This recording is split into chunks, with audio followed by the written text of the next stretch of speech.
Hello, hello, friends. Welcome. How are you? How was your Sunday? Let me go ahead and make sure I have everything set up. I think I do. But it's always good to check. I did not test out the channel point things, but I think they're working as of yesterday. They updated OBS, so we'll leave that as a as a wild card today. That sounds good. That seems like a safe bet. Let's see.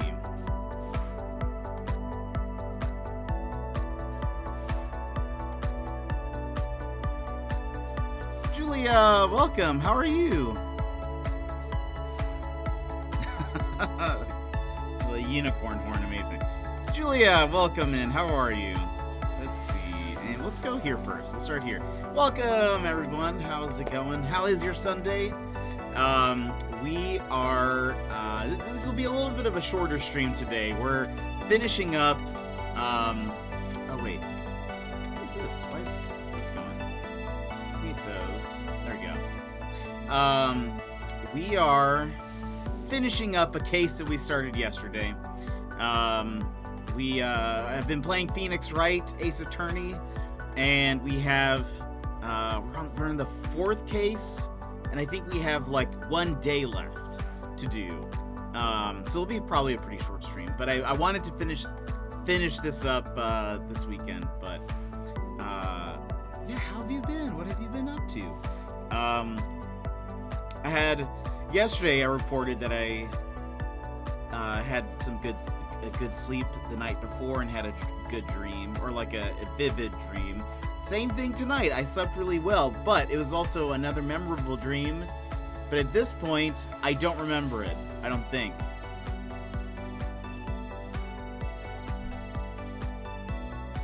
It had something to do with a dog. There was a dog in my dream. What was it? What was happening?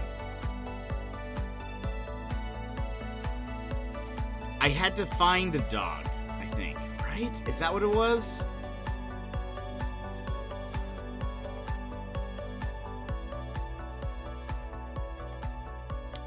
I think I remember exactly. I think I remember. I'm kind of confused as to what was happening, obviously. I'm pretty sure I had to like look out for a dog or find a dog. I remember it being in the moment, or when I woke up and I was thinking about the dream, I was like, that was very Arrested Development, which was the TV show. It reminded me of something that would happen on that show, but I can't remember the rest of it. But I remember, like, I feel like I was standing guard somewhere almost, and I was watching for a dog or something. I don't know. Anyway, involved a dog. That's all I can remember. But I remember sleeping very well and being like, oh, wow. Like, when I woke up, it was like, oh, it's been like 7 hours. This is great. This is lovely. I don't remember, like, waking up at all in the middle of the night or anything, so it was good. But I think that's kind of the main thing, I think, from yesterday. Nothing's really happened besides that. But I guess I can tell you guys a little bit about the case that we're doing, just in case you weren't here yesterday. But the case we are currently on is called Turnabout Goodbyes. If you guys have not played Phoenix Wright, we play Phoenix Wright, an attorney we're on our third case ever, I think. I guess this is our fourth case. Basically with this one, we are defending a prosecutor who has been in the previous cases, like in the previous game, or like cases, stories or whatever. He's been our like enemy. But it turns out that we actually were friends back in like the 4th grade. He used to want to be a defense attorney like us, or like the same path that we took. But something changed after he switched schools. We learned that his dad had died, and he witnessed his dad's murder, and we don't know what exactly happened. I assume he wanted to become a prosecutor because he hopes to, he wants to eventually prosecute the guy who killed his father, I assume. Anyway, he was a suspect in a murder case, and we've been slowly kind of piecing things together. The last little bit that we had yesterday was this one witness appeared on the stand. He didn't give us a name. He was just the boat caretaker guy. He was basically yeah, I remember some things, and I think I'm pretty sure it was that guy. And anyway, come to find out, we believe we've accused actually the boat caretaker guy, as being a murderer. And when they went to go find him to put him back on the stand, because there are some things that align with that, so we're not just randomly accusing him. He is not to be found, nor he's not in the courthouse anymore. He's not at his home. Nobody knows where he is. So that's not a good sign. So where we're picking up is right after the hearing or trial or whatever, right after day 2. So I think we're still on day 2. Maybe we're on day 3. I think we're on day 3. The judge has extended the trial because they're look, we need to see this guy. We need to get him to answer to some of these questions. So yeah, it's kind of where we're at. I'm sure I've done a terrible job of summarizing everything. There was a Loch Ness Monster copy called Gordy. Anyway, he didn't exist. It ended up just being an inflatable. But lots happening. So let's go ahead and switch over. We're gonna pretty much just hop in.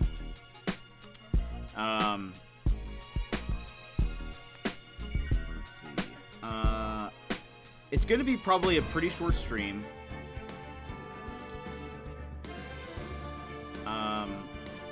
We're just gonna finish the case and then kind of end. I would imagine at least an hour, but I'm not quite sure. Depends how long this day is, or this investigation part of the game.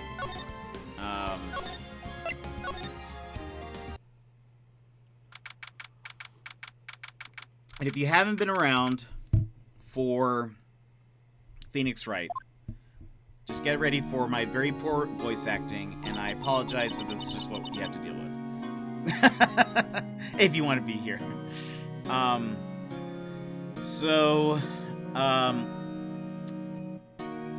We just left the courtroom. Let's see. This is our assistant? Does she work here? Her sister used to work here, but what's her role? What was Mr. Edgeworth talking about?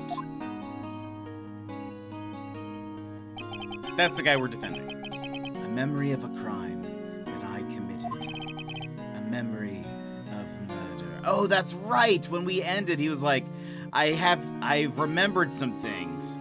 A memory of a crime, a memory of murder. That's right. I forgot about that. Do you really think Mr. Edgeworth killed? I don't believe it. Not Edgeworth. Oh, that's me. Some painful memory has been troubling him recently. But he'd never take someone's life. Never. Nick! Yo, how's everyone doing? What do you think of my performance today? I had him swooning in the aisles, huh, Maya? Well, with her older sister out of the way, she must be an heiress, I guess. Just heir to the law firm. That's right, Larry. Larry Butts. Swooning? Me? Oh yes, I do remember feeling faint. Right on. Tell me the truth. It was like love at first sight, right? Right, Nick? Huh? Me? Well, maybe my heart skipped a beat or two. Love when Larry gets really serious. I think you can do better than that. Come on, I saved Edgeworth in there, dude. Edgy! You guys should be bowing before me. Yeah, bow before your hero. Oh my gosh. I want this as like a reaction thing. Larry, you really helped out in the trial today. You did. If you weren't there, Larry, I'm sure Mr. Edgeworth would have been found guilty. But seriously, Nick, that boat shop caretaker guy is pretty suspicious. But Edgy ain't off the hook yet. Way to spoil the mood, Larry. Hey, I'm just a guy sitting in the audience, you know. But from where I was sitting, Edgy seemed pretty, edgy. I mean, can you really know he's telling the truth about that night? Nick? I don't know. But what I do know is, I'm going to believe in you two until the end. Us two. Edgeworth and who else? You mean me, right? Nah, he means me, right, Nick? Yeah, you, Larry. No, not me. But why Larry? Huh? Actually, yeah, why me, Nick? Oh, enough of the silent treatment. Nick, why do you trust Mr. Edgeworth so much? I mean, he's changed recently, true. But when we first met him, he was kind of a jerk, don't you think? You didn't know him back then. Back when he wanted to become a defense attorney. Wait, was that when you two were classmates? Emmers, welcome in. Yes, in grade school. They saved me, Miles and Larry. They saved me and I'll never forget it. That's why I became a defense attorney, you know. What? Hey, Larry, what's he talking about? Huh? Yeah, sorry, I kind of forgot. Huh. Okay, Nick, out with it. I'm gonna hear this story today, and that's final. Okay. It's kind of a long story, so hang in there. Lore, everybody, we're getting some lore. It was the very end of 3rd grade. I was on trial, a class trial. A class trial? You remember, Larry. Spring, end of 3rd grade. A kid in our class got his lunch money stolen. Lunch money?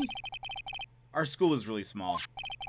Every month, kids would bring in an envelope with money for lunch from home.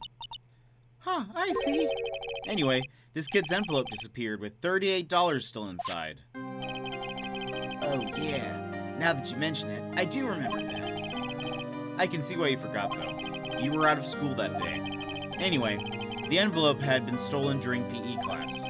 I was coming down with a cold, so I skipped PE that day. I was the only one not in class.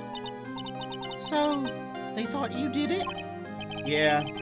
The kids in class said I should be put on trial. Trial?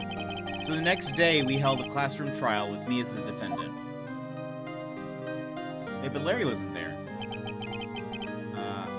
I didn't do it. Guilty, he did it. Guilty, it was you, thief. Get the money back, you're such a meanie. No one play with him, just admit you did it. You can't hide the truth. Tell us the truth. We're not gonna play with you anymore. Yeah, no borrowing my eraser. You shouldn't be allowed in relay race for the library committee. Give me back the 50 cents I loaned you. Hey, did you? I didn't see that. Extreme sunset. Now, Phoenix, you know you shouldn't steal people's money. It's not right. In the end, even the teacher thought I'd done it. Go over and apologize, Phoenix. Aw. What is on his shirt? That is hilarious. I didn't know what was happening. You see, you think he's crying, but he's actually just trying to block the sun because it is so bright. I was so sad, I couldn't stop crying. Everyone was staring at me like I'd done it. I tried to apologize. I went to where the boy whose money had been stolen was sitting. That's when it happened. He shouldn't have to apologize. The only thing that belongs in a trial is evidence. Anything else has no place. You should all be ashamed. Amateurs! Miles? Oh my gosh, amazing. That is the other t-shirt I have ever seen. It wasn't you who stole my money, was it? Oh, Edgeworth was the victim? No? Then you shouldn't apologize. Everyone's been shouting you did it, but no one has any proof. That is why, Your Honor, this boy is innocent. Edgy poo. But Miles, it was your money that was stolen. Yeah, he did it. He's the one. We don't need proof. Make him say he's sorry. Why don't you all just shut up? Oh, why don't you all just shut up? This is always how it is. Everyone's ganging up and picking on one person.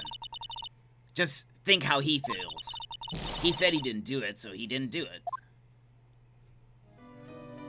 Larry Butts would be that kid. Who looks like every, main character's friend in most animes. I know. Objection! Very well. I will replace the money myself. This class trial is over. That's how it happened. After that, the three of us were the best of friends. Aw. Wow, I had no idea. Yeah, I had no idea either. I mean, I forgot. That's when I learned what it meant to be alone. Totally alone without a friend in the world. You did a good thing, Larry. Yeah, well, I was just lucky that I took the day off from school. If I'd been there, they would have thought I'd done it. So I took it kind of personally, see? When something smells, it's usually the butts.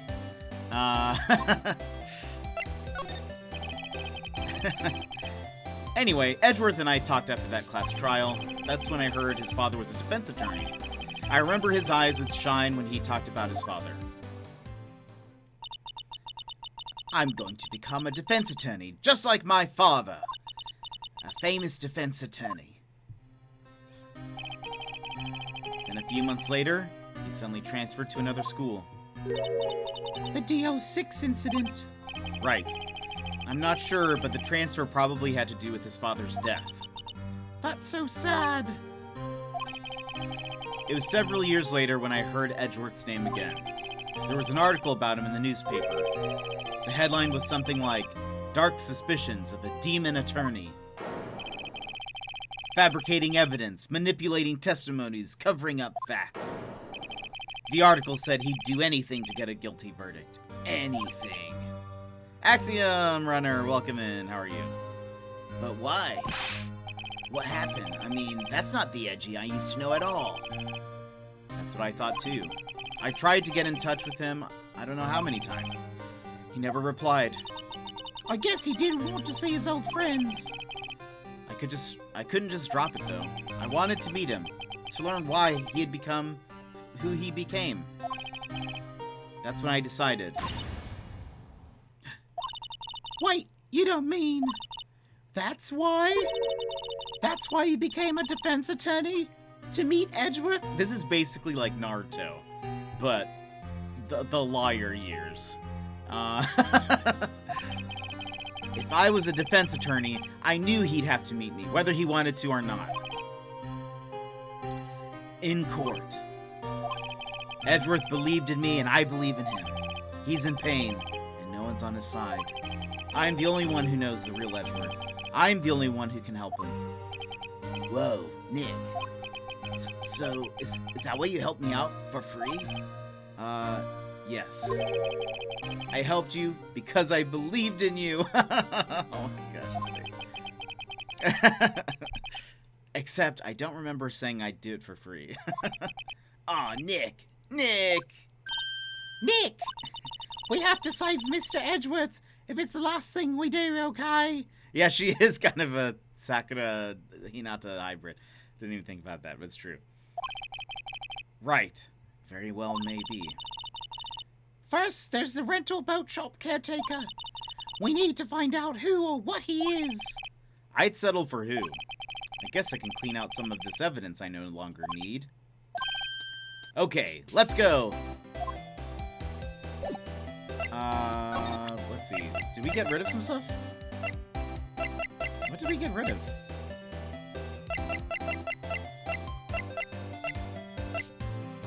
The newspaper and something else. Or maybe it was just the newspaper that we got rid of. I don't think we need to show him any evidence. Let's move to Gourd Lake. Let's see if we can find... Hey, pal. Long time no see. Oh, Detective Gumshoe. Close one today, eh? I got so worked up, I snapped my tie in half. Sorry about that. No problem, pal. Thanks to you, we now know who really did it. You mean the boat shop caretaker? Look, I'll make you a promise. I'll have that scoundrel in my custody by trial time tomorrow. Come what may. It's my duty to you as a police officer. Now I'm off to catch the criminal. Detective Gumshoe sure is active today. Oh, one other thing. Eep! No one can go into the woods today. What, the woods? Where Lotta was camping? The woods are off limits to camping, and apparently the park ranger found out. He got pretty mad. No one can go in for a while. I guess Lotta's in a lot of trouble. Anyway, I'll be seeing yous tomorrow. All right. We can still go to the boathouse, though.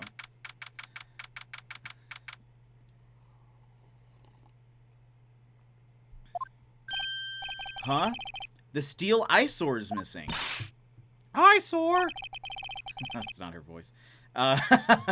Looks like the hot dog stand is close too. I guess Larry's too busy worrying about Mr. Edgeworth to show up for work.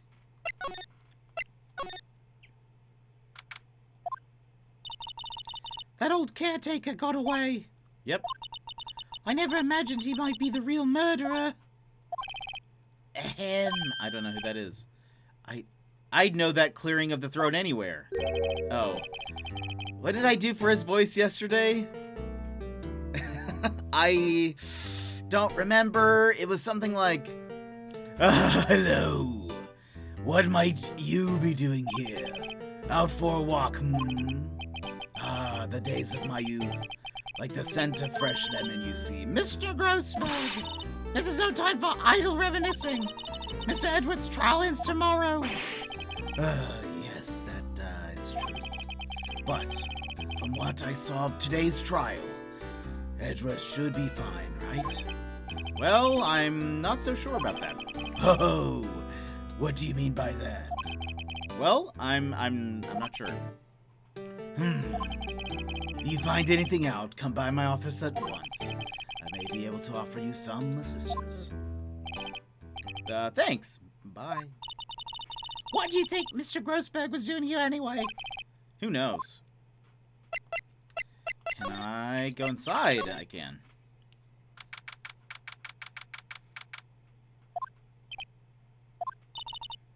Nobody's home.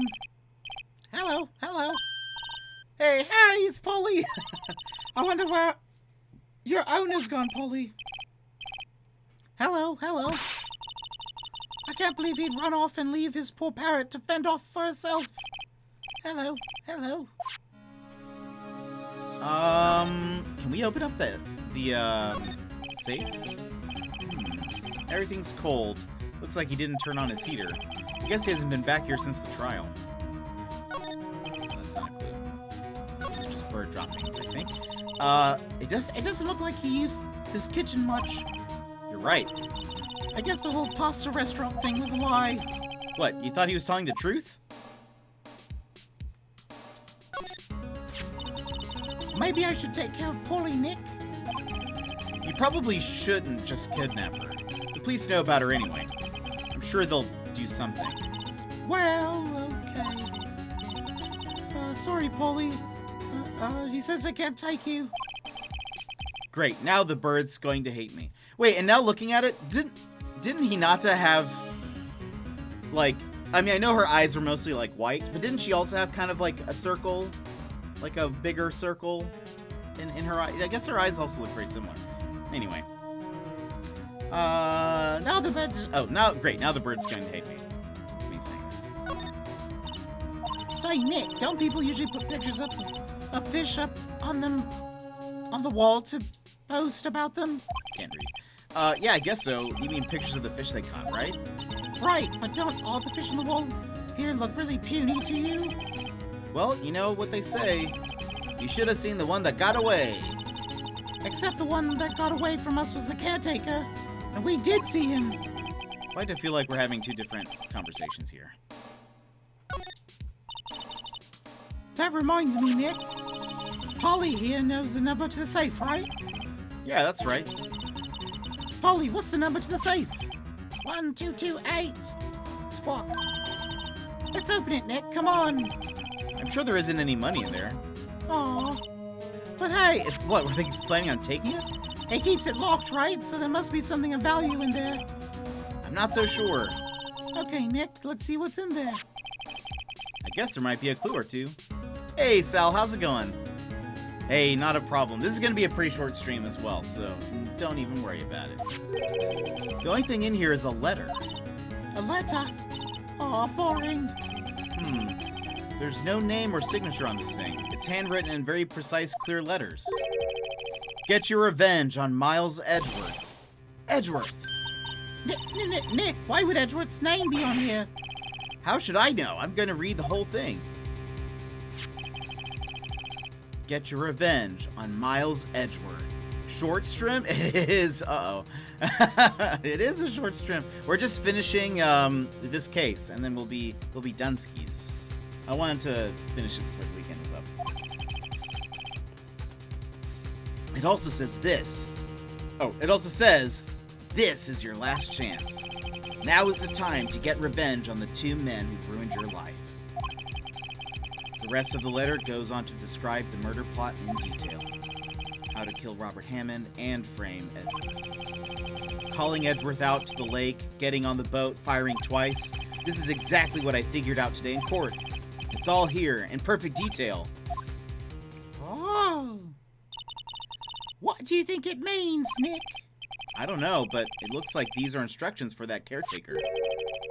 When he killed Robert Hammond and called out Edgeworth, he was following instructions. But who could have written that letter? And what does it mean to get revenge on Miles Edgeworth? Look, I don't know, okay? But one thing's for certain. This letter is an amazing clue! Letter from the safe, added to the call tracket.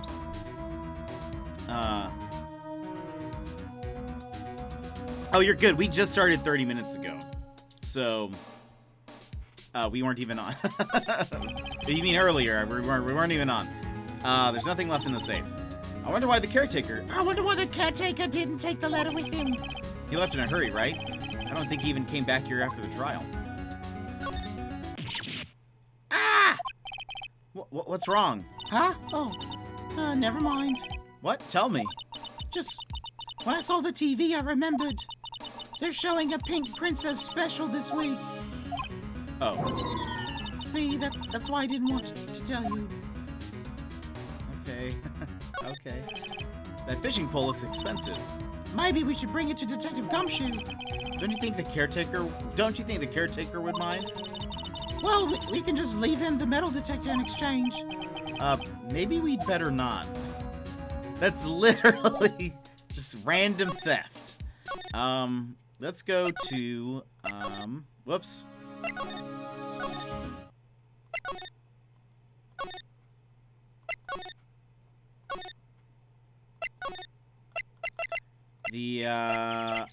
Oh, wait.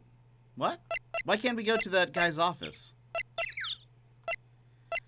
I guess let's go to, here first. You look as grim as always. Mr. Edgeworth, I heard the story about the class trial. Class trial? What do you mean? You don't remember? No, I don't. Your lunch money was stolen, wasn't it, in 3rd grade? Lunch money? Oh, right. I seem to remember something like that. Nick, I think you're the only one who really remembers. Well, it probably only really mattered to me anyway. Mr. Edgeworth, didn't you know? That trial was the reason Nick became a defense attorney. Ridiculous. Gee, thanks. That said, it does sound like the kind of thing you do. You haven't changed a bit, have you, right? So simple. To a fault, even. Well, maybe, yeah, but I think you changed too much, Edgeworth. Ooh! Yeah, you look sad. Perhaps. Hey, Edgeworth, why did you become a prosecutor anyway? You used to look up to your dad. You said you wanted to be a defense attorney, right? I couldn't let myself deny reality like you. What do you mean? My father was taken from me, and you want me to defend criminals? I'm sorry, right? But I'm not that good of a person. One suspect was apprehended in your father's murder, right? I know, probably a wraithmate. I would see that. Yes, the man trapped in the elevator was my father. His name was Yanni Yogi. He had to be the shooter, any way you look at it. Yet, he was found innocent. That defense attorney got him off the hook. That would be Robert Hammond. On that day, 15 years ago, the 3 of us were trapped in that elevator for 5 hours. When we were rescued, we all suffered oxygen deprivation. I had lost all memory of the murder. Lost your memory? Even now, I can't recall what happened in that elevator. That was the crux of Yogi's attorney argument in court. He claimed Yanni Yogi had been not of sound mind due to the oxygen deprivation. Yogi was released due to a lack of evidence. Innocent. That's when I changed my mind. I started to hate defense attorneys. What's your relationship with Von Karma? He's my teacher, and a man who deserves respect. I learned everything I know of courtroom techniques from him. So he's like my sister was to you, Nick? He's a perfectionist in all things. In court, in his personal life, he's obsessed with doing everything perfectly. Perfectly, huh? In all the cases he has taken on, none were left unsolved, and not one suspect was declared innocent, ever. But that's... I know. It's possible some of the suspects were indeed innocent. However, it is impossible for us to accurately determine that in every case. All Von Karma does is his job. All Von Karma does is his job. To find the suspect guilty perfectly. In any case, it's nigh well impossible to find a weakness in him. Should a weakness appear, he would do everything in his power to make it go away. Edgeworth, if what you're saying is true, you're headed for a guilty sentence tomorrow. He's right! Now's no time to praise the enemy, Mr. Edgeworth. It's a strange situation in which I find myself, I'll admit. No kidding. Let's show you this, though. What do you think of this? Edgeworth, see this letter? This came out of the safe in the shack where the boat rental caretaker lives. I see. Revenge. On me. Who is that old guy, anyway? I don't know. Could he be an innocent defendant you got declared guilty or something? Nice, right? But I don't remember that old man. Not at all. So he was following this letter, then? Which means there was someone else behind it. Now is the time to get revenge on the 2 men who ruined your life. 2 men, meaning myself and Robert Hammond.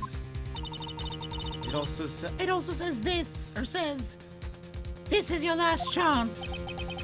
Last chance. Wait, maybe he's talking about the statute of limitations on the DL6 incident. Wait, that old man. What is it? Do you know who he is? Yogi. Could he be Yogi? Yogi? The suspect in the DL6 incident, the one who was found innocent.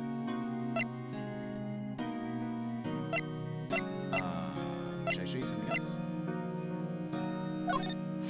It was that case that changed my life. Tomorrow, on December 28th, its statute of limitations runs out. Tomorrow. Could that be a coincidence? But even if the case is finally closed on paper, it will never be erased from my memory. Never! Poor Mr. Edgeworth. Yanni Yogi was a court bailiff at the time. We just happened to be in that elevator together 15 years ago.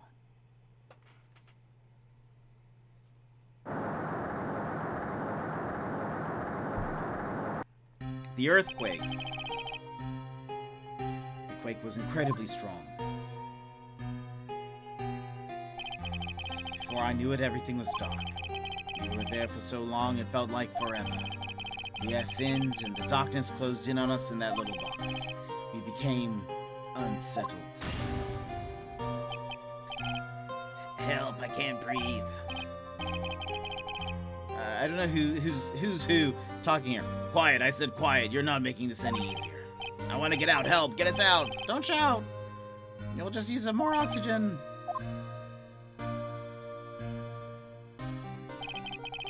That's all I remember. When I came to, I was in a hospital bed, staring up at the ceiling.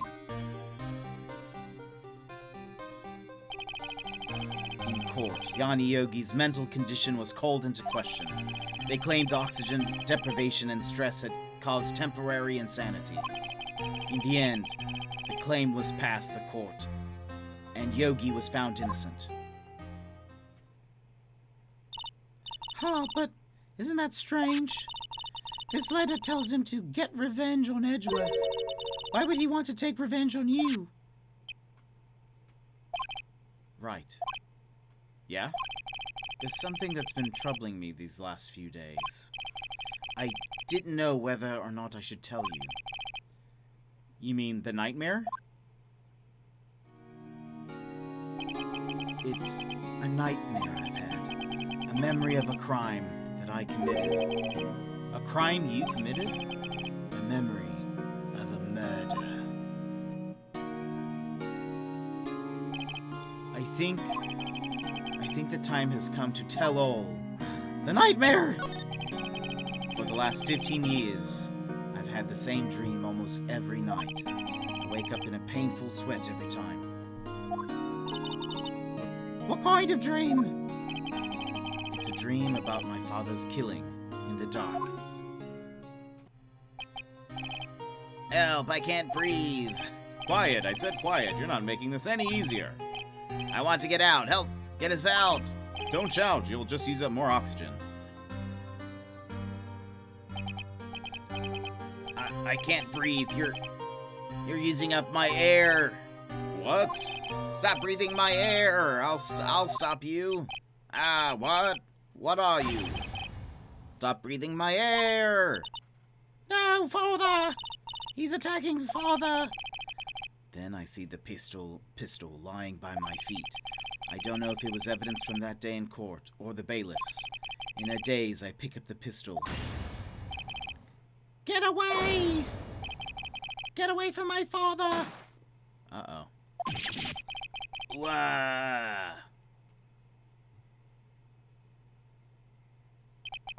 And with that scream, I wake. It's a bone-chilling scream. My scream was not very good. A scream that has rung in my ears for the past 15 years. But that's just a dream, right? Right? That thought is the only thing that has kept me sane for the last 15 years. But what if I'm wrong? What if it's real? They say that sometimes people shut out memories in self-defense. Maybe it was I who killed my father. What? You think about it that way. If you think about it that way, this letter makes sense. Get your revenge on Miles Edgeworth. Think about it. Yogi was really innocent. That's why he wanted revenge against me. Wait, Edgeworth, you mean? It was me. Wait, did Phoenix say that? I might have read that as Maya. It was me. I was the true criminal of DL6. I shot my father. This is bad. What are we going to do, Nick? What can we do? I don't know. I don't think there's anything we can do, like it or not. If there's someone else who knows a lot about the DL6 incident, maybe. There is, Nick. There's someone else who knows about DL6. We could go to the other liar guy, right? Is there anything else we should show him? Here's the murder of your father. Yeah, there it is. Okay. That's what I thought. Mr. Grossberg. Hello there. What's wrong? You look troubled. No kidding. I can't believe you're not. Sal, you have a good night and a good rest. We will see you next time, Sal. Good evening. Just calm down and tell me what's happened. Mr. Edgeworth, he...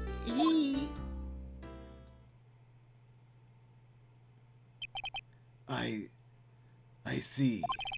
So Edgeworth dreamt he shot his own father. It's only a dream! Only a dream! I wonder.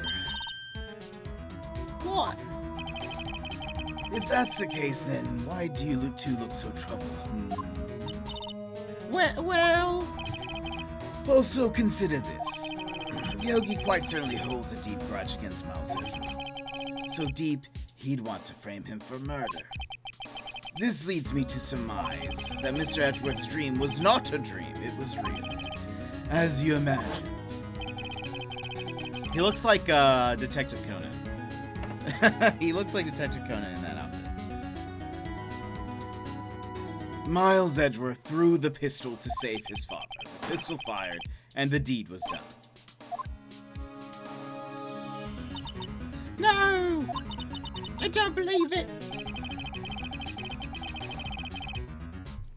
Yogi was suspected of murder, and his career as a bailiff was irrevocably wrecked. Thus, he sought revenge on Miles Edgeworth. That was his last chance, of course, with the statute of limitations. So close.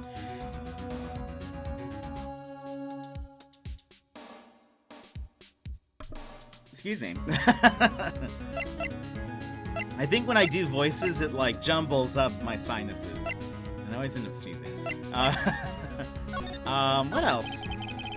What do you know about Edgeworth's father? He was a defense attorney without peer. It sounds trite, but it's true. Well, he may have had one peer, now that I think about it. Your mentor. Mia Fey, that's her name. My sister? Gregory Edgeworth was very disapproving of Mr. Von Karma's techniques. That's no surprise. Von Karma is an extreme man, forged testimonies and evidence on nothing to him. The result, he has a perfect win record in court. To beat him, Gregory Edgeworth tried to call attention to his methods. And? He lost, and died in despair, as it were. I see. When Gregory Edgeworth was killed, the police called on a spirit medium. That was your mother, Misty Fey. I am Gregory Edgeworth. I have been killed. The one who shot me was the bailiff, Yanni Yogi. Yet Yogi was found innocent. That's when my mother left us. Everyone called her a fraud. That's right. Everyone thought she was, you see. Yet, now that I think about it, it seems the one who lied was Gregory Edgeworth's ghost. Gregory Edgeworth must have known who shot him. I don't believe it. So you're saying he falsified his testimony? That Edgeworth's dad lied to protect his son? It's only a possibility, mind you, but a possibility nonetheless.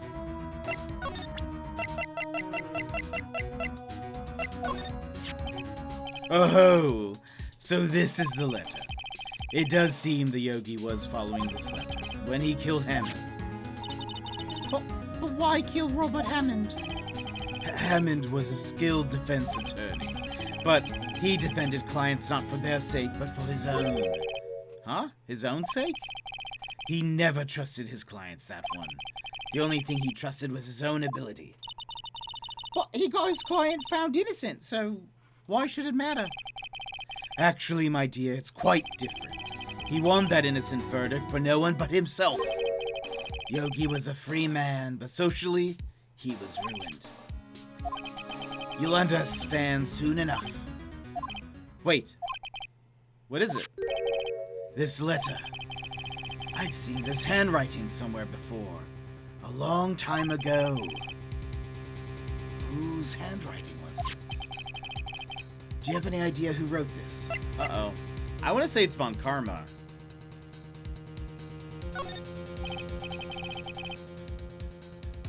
Could it be Manfred Von Karma? Von Karma. Why would he have something to do with this? Well, I'm not sure. Von Karma. Wait! You're right, my boy. This is Von Karma's handwriting. I'm sure of it. I used to see it all the time on court records. What? But that means that the one who told Yogi to kill was... Correct, Mr. Von Karma himself. What does this mean, then? Why would Von Karma want to frame Edgeworth? Because of his father, right? His father was trying to, His father tried to, like, you know...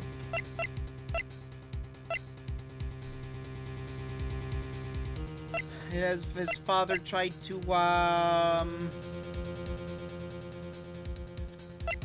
say that he was a bad prosecutor. Which one should I show? Let's show just the file, I guess. What did he try to do? The incident took place 15 years ago tomorrow, so tomorrow we'll see the completion of not one but 2 trials. All thanks to the statute of limitations. However, I'm afraid the damage of the DL6 incident has done will never be erased. Oh, we can go back. I thought we had to show him something. There we go. If it truly was Von Karma who wrote this letter, then we should know the truth. He would know that Miles Edgeworth had accidentally killed his own father. He'll say as much tomorrow in court, I should think. He'll press the point until the court finds Miles Edgeworth guilty. Oh no! But how could Von Karmas know about Miss Edgeworth's past like that? Even Miss Edgeworth thought it was a nightmare. That I do not know. Yet I do know that Von Karma is both persistent and a perfectionist. I am curious. I will say...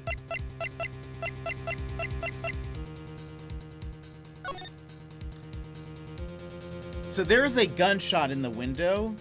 I am very confused how that's there. Like, perhaps Edgeworth did not kill his father. What if earthquake happened? Von Karma's like, now's my chance. And so, like, the power, he pulls, no, maybe he probably didn't pull the power. But he's like, now's my chance. The elevator's stuck. Maybe I saw the attorney go into the elevator. So I shot him through the window, but maybe it was timed with the kid throwing the gun. Because how did the gun, unless somehow his dad was standing up against the window, threw the gun, it fired, the bullet goes both through his father and the window. The father smears blood as his body crumples to the ground, and he lays there, and that's what happened. I think there was a second shot. 2 shots, much like the case nowadays, like presently, there were 2 shots back then. One from maybe the gun going off when he threw the gun, but there was a second shot coming through the window of the elevator. That's what I say. That's my deduction. I put it there in the window, just thought you should know, right. Anyway, that's my thought. I don't think Edgeworth killed his dad. If he did, that'd be incredibly sad. Yet I do not know what that Von Karma is. Yet I do know that Von Karma is both persistent, excuse me, and a perfectionist. Sorry, I have the hiccups. He may be seeking to satisfy a grudge against Gregory Edgeworth by hurting his son. What do you mean? It was 15 years ago. Von Karma met Gregory Edgeworth in court, and Von Karma did win. But do I have proof? I don't. You can't handle the truth. But he didn't make it through the trial unscarred. What happened in the trial between Edgeworth's dad and Von Karma? Uh-oh, the music stopped. Von Karma got the guilty verdict he wanted. He won the trial. But Gregory Edgeworth accused Von Karma of faulty evidence. You see, this is the motive. And though he lost the trial, Mr. Edgeworth's accusation stood. Faulty evidence? It was the only penalty Von Karma has ever received in his career as a prosecutor. Gregory Edgeworth dealt a blow to his perfect trial record. Wow! It must have been quite a shock for Von Karma. He took a vacation for several months after that, you see. A vacation? Yes, an unusual event for that man. That was the evidence. Oh, sorry. What? That word isn't even on the screen.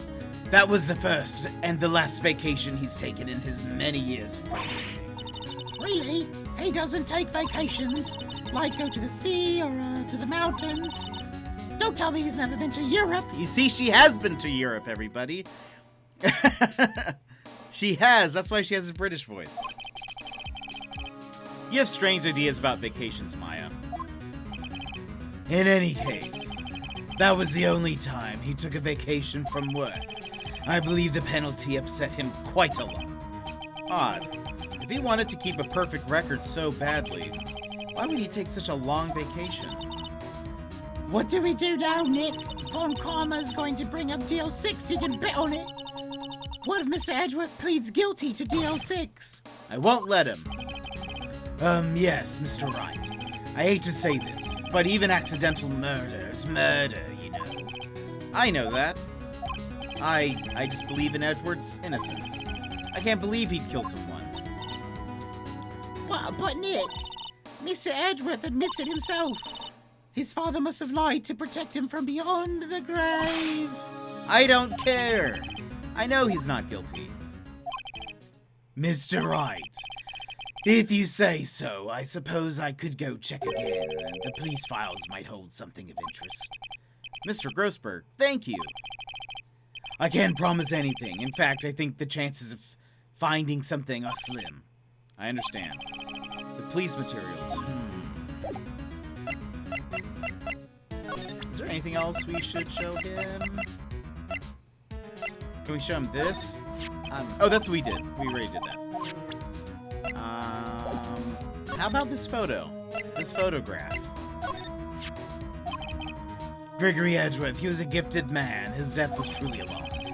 I wonder what would have become of Von Karma were he alive. Okay.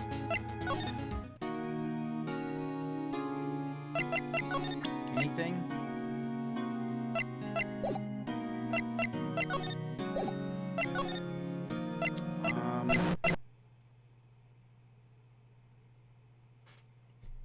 Hello?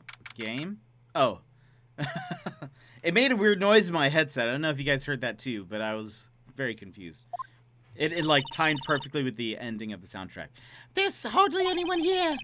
Everyone must be out looking for the old guy, Yogi. Ah, it's you. I don't think Gumshoe will be back today.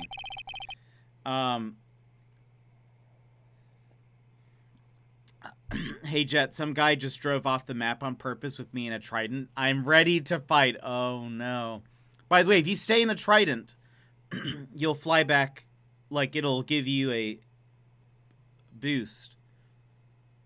Like, you'll slowly float back on. I've accidentally tried to jump out of the trident while we were going over and it just kills you. So if you stay in the trident, you'll like kind of fly back up. But I understand how you feel is what I'm trying to say.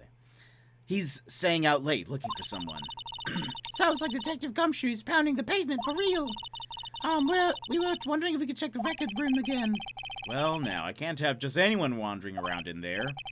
But I guess Mr. Von Karma is in there now anyway. You can go in as long as he's there. Von Karma? Hey, no worries. Yes, he just arrived, actually. Von Karma's in the records room. Nick, let's hurry. Well, Von Karma. Dusty as always. We were only just here yesterday. I'm sure they just haven't had time to clean. What's wrong, Nick? Nothing. I was just noticing that he isn't here. Von Karma. Uh-oh. Huh? One of the drawers here is open. Someone has been looking in it recently. The label says unsolved cases, evidence. Unsolved cases. Nick! The file for DL6, it's completely empty. What? What are you doing in here? Eek! Von Karma! You. How do you know my name? Huh? Have we met? What are you saying? We see each other every day, don't we? We're Miles Edgeworth's defense team. Defense team? Oh, I beg your pardon. You see, I rarely remember defense attorneys. They're like bugs to me, needless things to be crushed. I can see how this guy was Edgeworth's mentor. Mr. Edgeworth is your student, right? A romanticist who still can't shed that veneer of amateurism. Just like his father, always second-rate. Mr. Von Karma, you had an axe to grind with Gregory Edgeworth, didn't you? Me, a grudge against a mere defense attorney. Why? Because he dealt a blow to your otherwise perfect trial record? So you did, but what I don't get is, why did you take his son under your wing afterwards? The son of your most bitter rival. That, my dear attorney, is none of your business. Tomorrow will be the last day of this trial. It's been a while since I've had a defense attorney last this long. Still, you will lose in the end. Miles Edgeworth will admit his own guilt. His guilt of 15 years ago, you mean? You're quite the researcher. If you've done your homework so well, then certainly you must understand. You know what Miles Edgeworth will tell the court tomorrow. You were right. So Von Karma is going to bring up DL6 in court tomorrow. Should I present him with this? Let's see what he says. Mr. Von Karma, have a look at this. This was you, wasn't it? You instructed Yanni Yogi to commit murder. Yanni Yogi. How many years has it been since I've heard him called by that name? He's a fool. I told him to burn it after he read it. So you admit it? You wrote Mr. Yogi this letter? Yes, my dear defense attorney. Thank you for taking the trouble to bring it to me. You've saved me from a lot of needless hassle. What? Nick, what is that thing? Oh, a stun gun for self-defense, usually. Indeed. 600,000 volts will course through your body like a dog touching an electric fence. 600,000? Oh, don't worry. People don't die from it, usually. Now give me the letter. No! No! Whoa, what are you? Nick, run!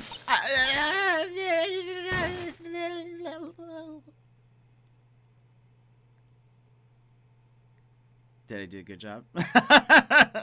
Hey, Gilmore, how's it going? Maya! Out of my way.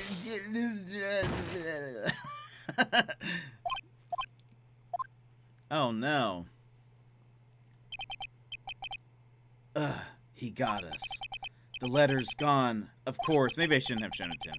And he took the DL6 evidence, all of it. Back to having no clues. Wait. Maya jumped first. Maya, is she okay? Maya!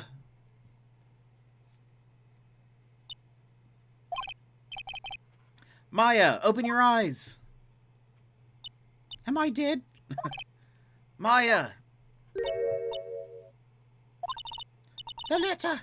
Did he take it? Huh? Oh, yeah. Are you okay? I couldn't stop him. I jumped as fast as I could, but one shot from that thing knocked me out cold. I'm useless. I'm not a good lawyer. I'm no good as a lawyer or a medium. I can't even call my sister. Not even now, when we need her the most. I wish I hadn't woke up at all. Maya! There has to be some way I can help her. I'd better do something about her self-confidence first. Maya? She's holding something. What is that? A bullet? DL6 incident, evidence number 7, taken from the heart of Gregory Edgeworth. Is this what I sound like? I remember. Von Karma was holding this when Maya jumped him. DL6 bullet stashed in a pocket. Haha! So it still bears clear ballistic markings. I'll prove it to you, Maya. You're most definitely not useless. I'll prove it to you in court tomorrow. Oh gosh. Hit my keyboard. Alright, time for the trial. Ba-na-ba-ba-na. Okay. Hopefully this one isn't as difficult as the one that we had yesterday, where I just did not know what to do. Dobby is a free elf.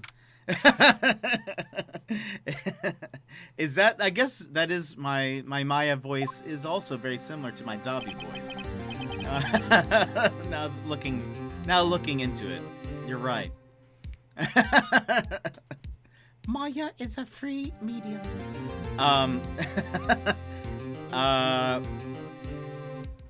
This is it. Judgment Day. Today things are going to get settled at last. A lot of things.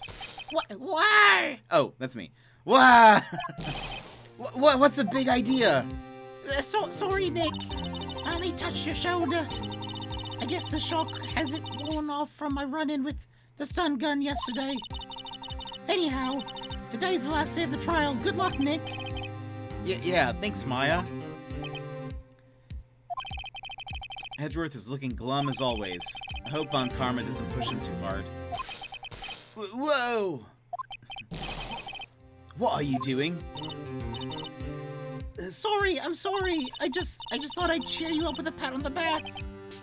Maya, maybe you should go outside and discharge? Right, good idea. Can she just be a stun gun now?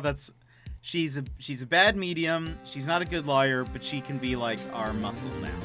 She can just touch people and they just get electrocuted. Try not to electrocute anyone on your way out. Oh yeah, pal. Oh, that's Gumshoe, right? Yeah.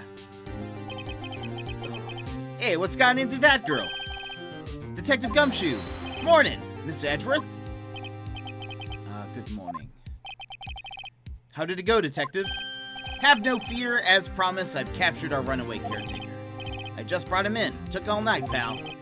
Thanks, Detective Gumshoe. You must be tired. Actually, after that shock I got in the way in, I feel pretty good. Yogi says he's forgotten his own name, but that has to be a lie. Why would he want revenge on Edgeworth if he couldn't remember his past? He does remember, and I'm going to prove it.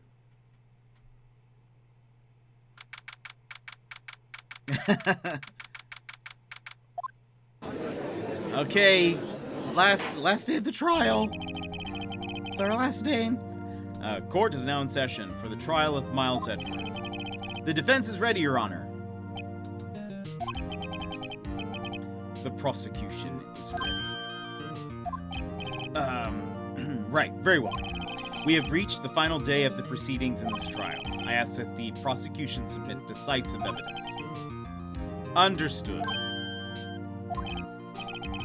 Don't be awed into silence by every little thing he says. Very, very well, Mr. Von Karma. Your opening statement. Right. Thanks to the Detective Gumshoe's efforts, the boat rental shop caretaker has been arrested. In yesterday's trial, the defense asserted that the caretaker was the murderer. However, the caretaker has yet to confirm this. I would like to ask the defense to cross-examine him as much as necessary. Very well. Please bring the witness into the courtroom. Ladies and gentlemen of the court, I believe you all remember our witness. He lives in the boat rental shop on the lake from where he witnessed the incident. In addition, he has currently lost his memory of his name and identity. Witness, why did you run away yesterday? The witness was not running away, as he will now testify. I see. Very well, please begin your testimony.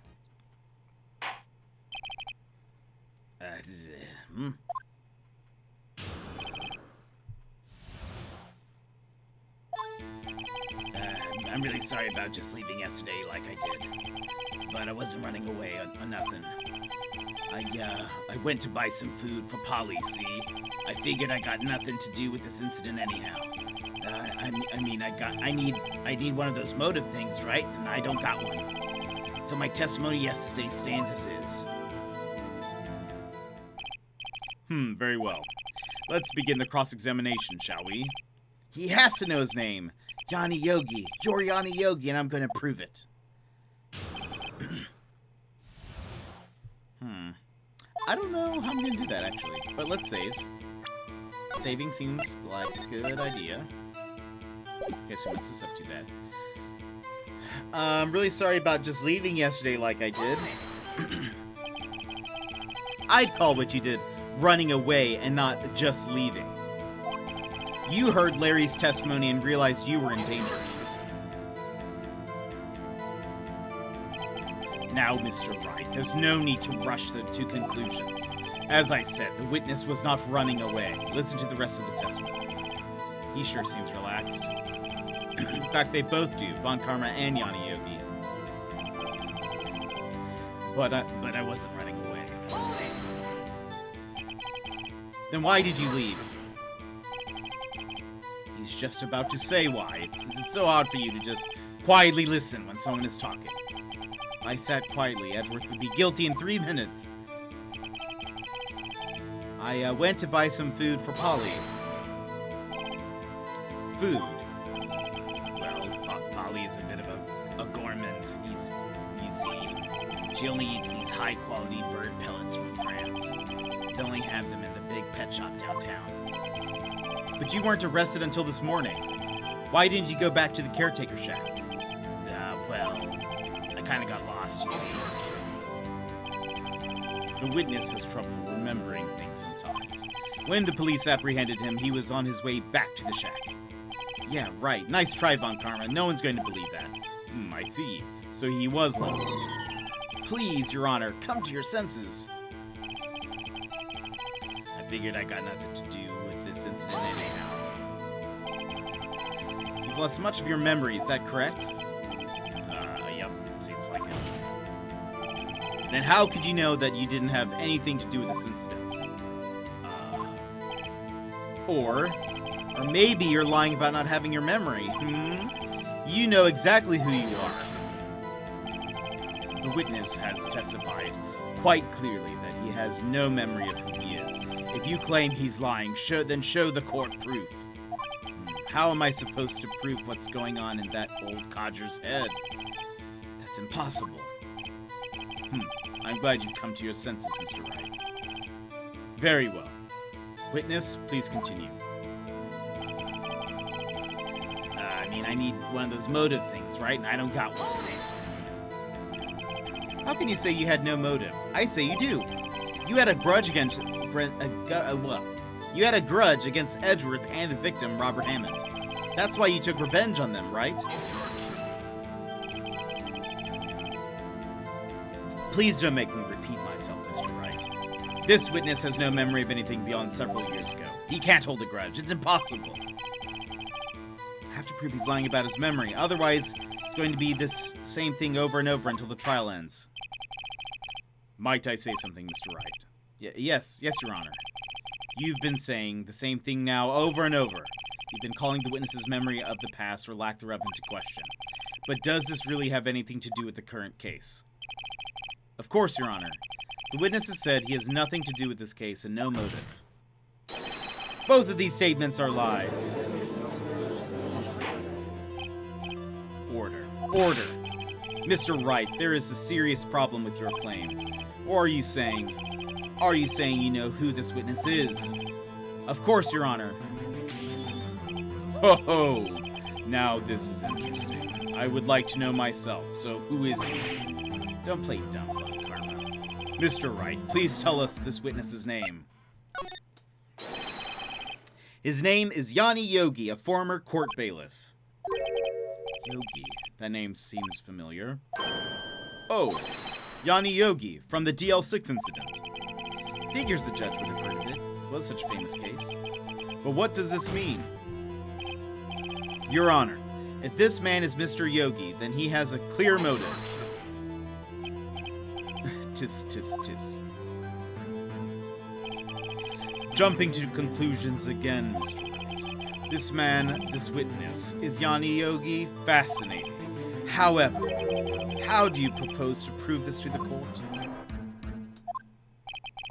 This is a court of law, as you may recall. You need proof.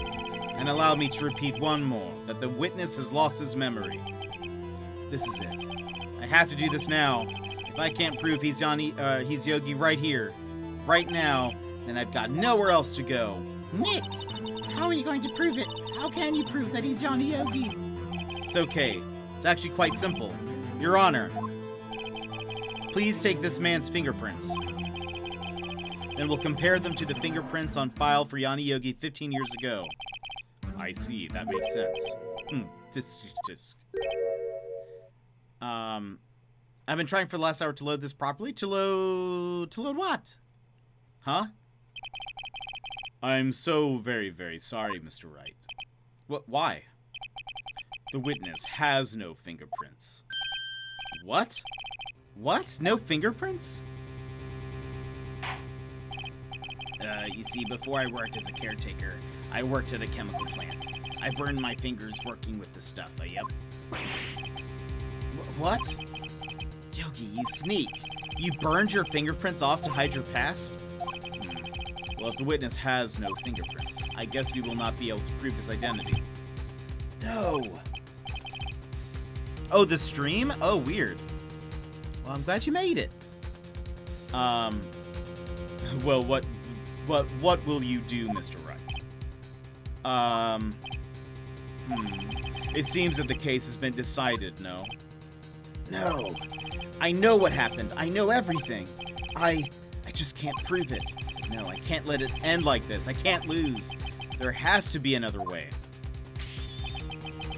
There is no one who can testify as to who this witness is. No one. Nick, what are we gonna do? I didn't even consider that he might have erased his fingerprints. What do I do?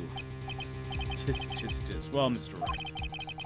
Perhaps you'd like to cross-examine his parrot for a little comic relief, Yeah, very funny. You're a sore winner, Von Karma. Wait a second. Cross-examine his parrot? What is it, Nick? No, you're not going to. Your Honor, the defense would like to take Mr. Von Karma up on his proposal. Take Von Karma up. He says supposedly he remembers up to a few years ago. So he doesn't remember what happened way in the past, but can remember up to a couple of years or something. Take Mr. Von Karma up on my proposal. Exactly, Your Honor. I would like to cross-examine the witness's pet parrot. I didn't even come with a good, voice for the parrot. Order. Well, what do you think, Mr. Von Karma? Need you even ask? This is a farce. I object. Wait a second. You were the one who suggested I cross-examine the parrot, Von Karma. I have a right to do so as you suggested. Well, if you're so desperate, then please be my guest. Of course, you should go through with this. And nothing comes of it. Then I hope you're ready for the consequences. Nick, this is crazy. Well, still want to go through with your little game? Yes.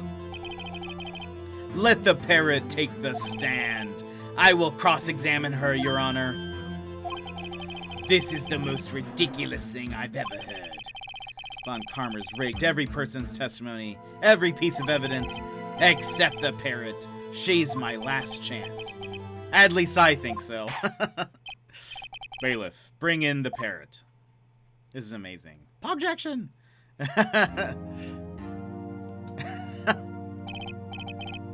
That's quite a bird. Please tell us your name. Name! The witness is ignoring me. It must hurt to be ignored by a bird. Ahem, very well, witness. Who is your owner? Please testify for us. Amazing. This is just hilarious. Oh, I didn't get it. I wanted to get...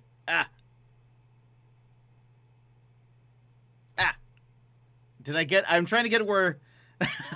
where it's like leaning forward. Nope. I think I missed. Hold on. I got it. Don't worry about it. Don't worry about it. I got this.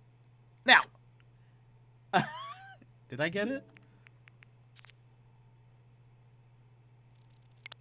Yeah, look at me. Okay, I'm good, everybody. I'm good.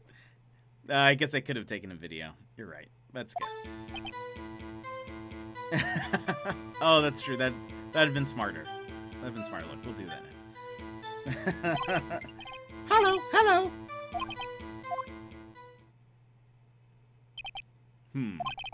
Certainly the most concise testimony we've had so far. I think it might be. I think you're right. This is one of my Pokemon. Very well. Begin your cross-examination. Right. What are you going to do, Nick? I don't know. What do we do, Maya?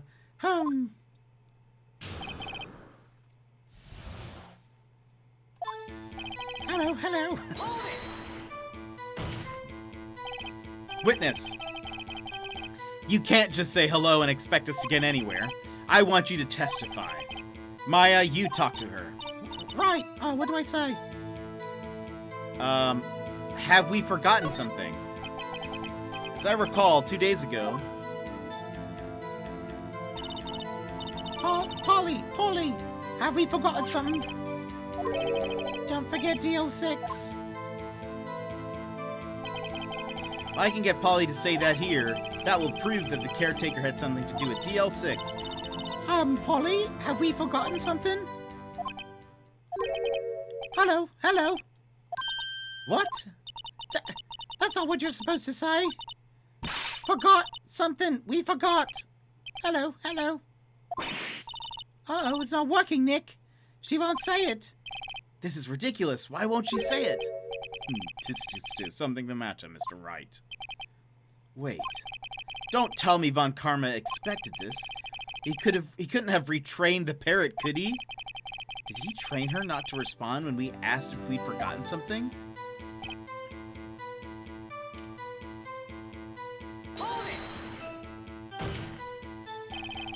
Witness, you're here to speak. You must speak to me. Frankly, I can't believe you're speaking to the parrot. Well. I guess we should try to get some information out of her. We need to show the judge that her owner is Mr. Yogi. Huh. What do we have? We don't have anything...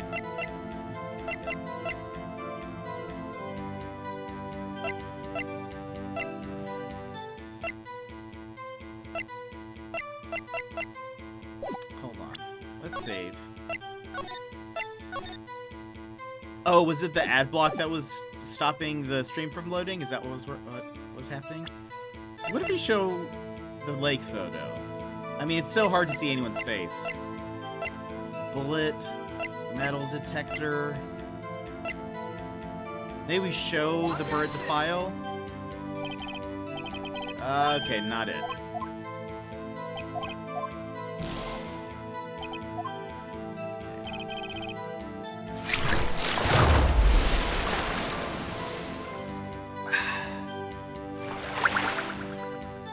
Thank you for that hydrate, Mr. Burns.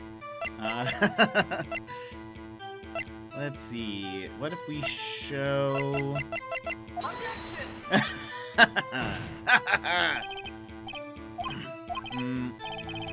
Every time, I tell you. Okay, this hasn't been working. Hold on. Let's go back. Do we just need to, like... Well, we should try to get some information out of her. We need to show the judge that her owner is Mr. Yogi. Yes, one of these days. Does this change? No. Oh.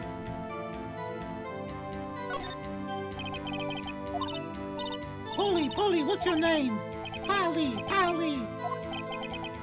Mr. Wright, I think we've established that this parrot is named Polly. Does this have anything to do with her owner's identity? Of course it does. Yes, it does. Ha, fascinating. You claim that the parrot's name will prove her owner's identity. Then show us proof. Nick, don't you think you're taking the bluffing a little too far? Listen, we're not here to answer the question of who is the caretaker. We're here to prove that he is Yanni Yogi. All we have to do is tie the name Polly to Yogi. Your Honor, the proof that the parrot's name reveals the caretaker identity is... Oh, gosh. Is it supposed to be like polygraph? Is that where the name comes from? In the file? Is there someone named Polly? Is that how... Oh, Polly Jenkins! What? I didn't even read this. I don't think, or I don't remember. Oh my gosh, didn't know this. Interesting. But we did it! We're so good. The DL6 case file. That's quite a large file you have there. Which page is this proof on then? Show us or stop wasting our time. Very well, Mr. Wright. Please show us the page. Where in this file is the information connected to the parent's name? Parrot's name. Case summary? What page is that? Quite large. It's 3 pages. Suspect data. Okay. It's on the suspect data page. This page has all the information about Yanni Yogi. Right after he was arrested, his fiancée committed suicide. See? Indeed, it does say that, yes. What was his fiancée's name? Polly Jenkins. Polly! Exactly, Your Honor. He wanted to remember the name of his fiancée who had committed suicide. That's why he named his parrot after her. I see. I guess that is possible.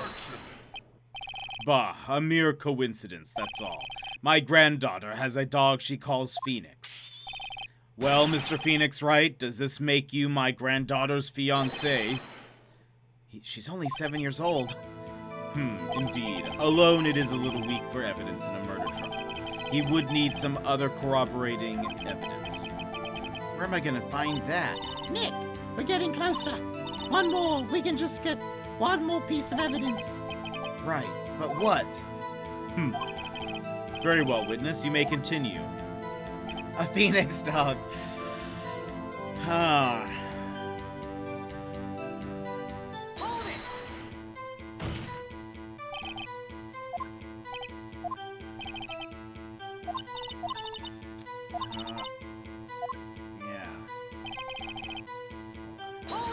This is where we can ask her another question, right? Maya, you talk to her. The safe number? Is that part of something? 1228? It is! The date! Oh, look at that. Look at that, everybody. Maybe I'll get her to say the number of that safe. Huh? The safe? Why? Let's just try to... Oh, let's just try to get her to say anything, okay? Polly, what was the number to the safe in the shack? 1228! 1228! My, what a reckless parent. Well, Mr. Wright, you aren't claiming that this number has something to do with the caretaker. Actually, it does. That's why I had her say it. Huh, ridiculous. How can the number to a safe tell us who the caretaker is?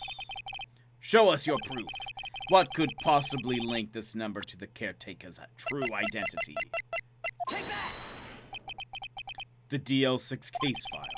What is this obsession you have with that case?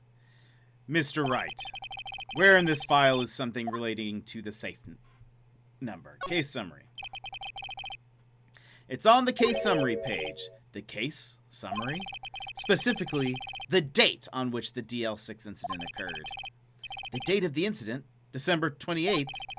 Why, that's today's date, 15 years ago. And the number on that safe is 1228. Ah, he used the date of the DL6 incident as a number for his safe, Your Honor. That's how important that date was to him. I see. It certainly is an interesting coincidence. People often do set their secret numbers to dates. Bah, this is not tangible proof. I set my ATM card's number to 0001 because I'm number one. This has nothing to do with the date. Nothing. That's enough. I think we've reached a conclusion here. This is a mere coincidence, that's all. True, that is a possibility. However, two coincidences at the same time seems more like a pattern to me. What are you trying to say? Summon the caretaker of the boat shop. Immediately.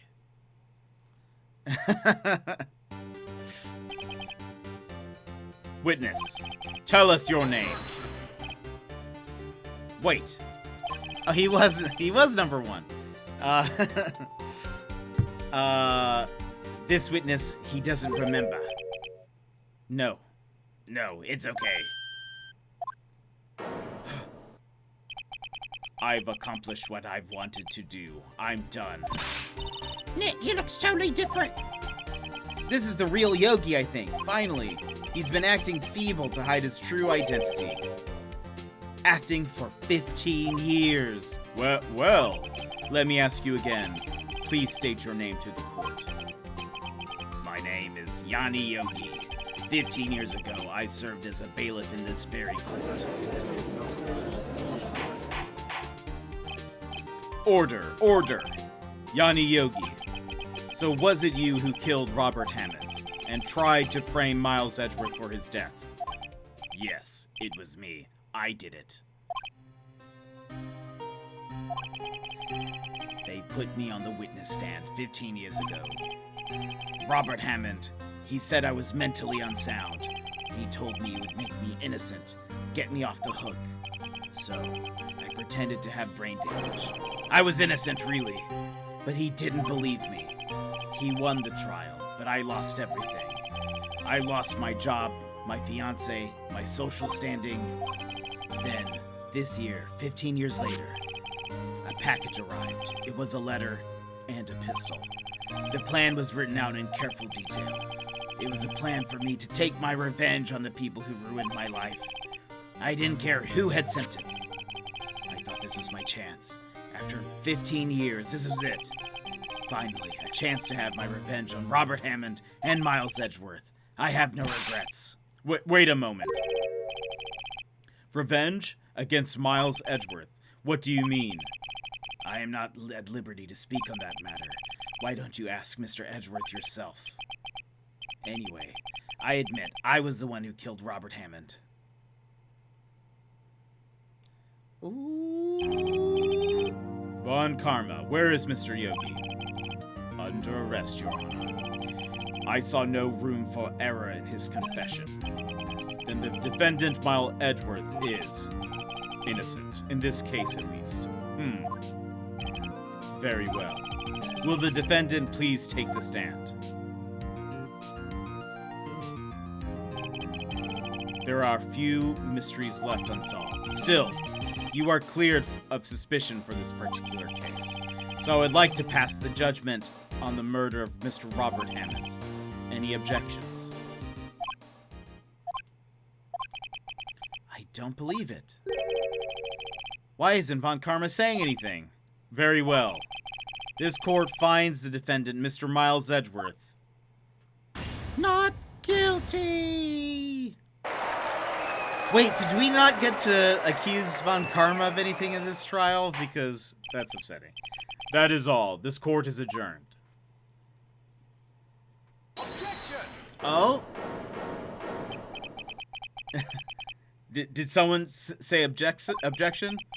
It wasn't Von Karma. Wait, but that means... No. Edgeworth? No! Your Honor, I object to your judgment. What do you mean? I am not innocent at all. As we have heard, Yanni Yogi killed Robert Hammond in revenge. But revenge for what? Nick! Edgeworth is trying to confess. He's going to say he's guilty. He's going to tell them he was a murderer in the DL6 incident. He's going to tell them that he killed his own dad. Uh-oh, what do I do? Raise an objection! Objection! The judgment has already been passed. I object to Edgeworth's outburst. Didn't something like this happen yesterday, too? I believe a certain witness raised an objection after a guilty verdict was passed. That would be Larry. We must hear this new statement. We must hear Miles Edgeworth. He's right. We have a duty to hear Mr. Edgeworth out. Uh-oh. For 15 years, I've had a reoccurring dream. A nightmare. It's only a nightmare, that's what I told myself. But now I know it wasn't a dream. Yanni Yogi wasn't the killer. You mean in the incident where your father died? From the distance of the shot, it wasn't suicide either. Everything was as clear as day. The murderer, the criminal in the DL6 incident, it was me. Your Honor, I confess my guilt. I am guilty for DL6, the statute of limitations of which ends today. The culprit is me. So dramatic. Order, order. This is certainly unexpected. The defendant declared innocent is confessing to a different crime. A crime for which the statute of limitations runs out today. Not really sure how I should deal with this. Ah, it's obvious. We hold a trial right here, right now. We try this man for his crime of 15 years ago.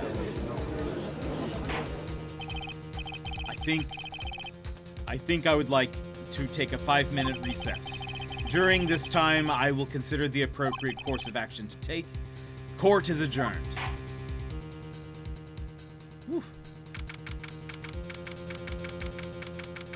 Uh-oh. I'm sorry, Wright.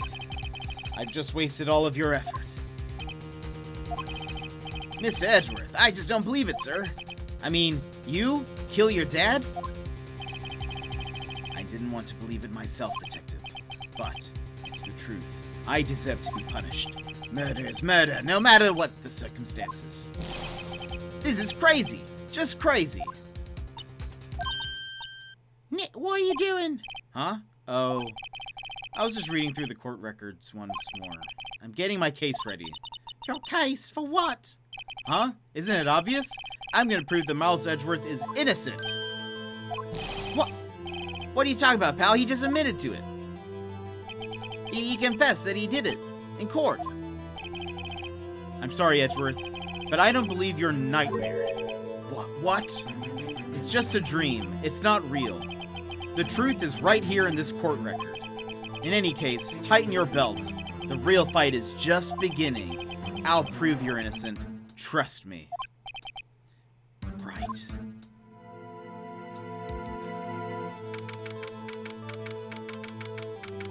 Okay, we're going into this, right? Yeah, okay, for a second, I thought it was going to be like, this is the next trial or case or whatever.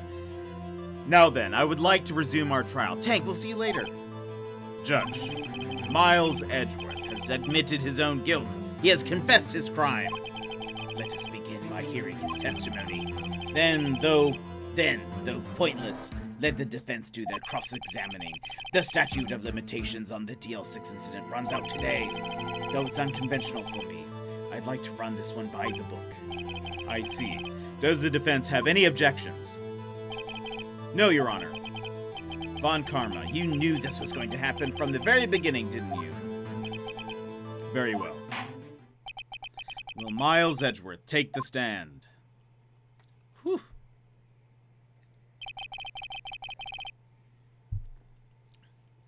Will the witness state his name and profession? Miles Edgeworth. I am a prosecuting attorney. Miles Edgeworth.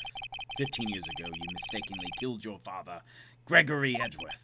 Is this correct? It is correct. Then testify about this matter to the court. When Edgeworth was telling me about his dream yesterday, I noticed something. One detail didn't quite fit. That will be the key, but only if I can get it to work. Please, please!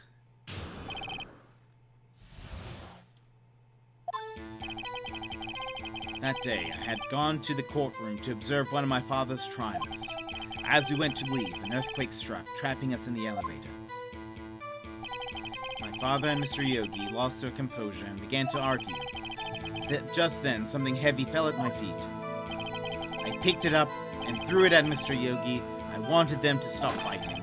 A moment later, there was a single gunshot. Then a scream. It was a terrible scream. I remember it to this day. That's all. See? I think that's it. I think I'm right. And until now, you thought this memory was a dream. We were stuck in that elevator for 5 hours. The oxygen in the elevator ran out and I lost my memory of the events. Bah! The same claim that Mr. Yogi has made. Very well. Mr. Wright, your cross-examination, please. Yes, Your Honor.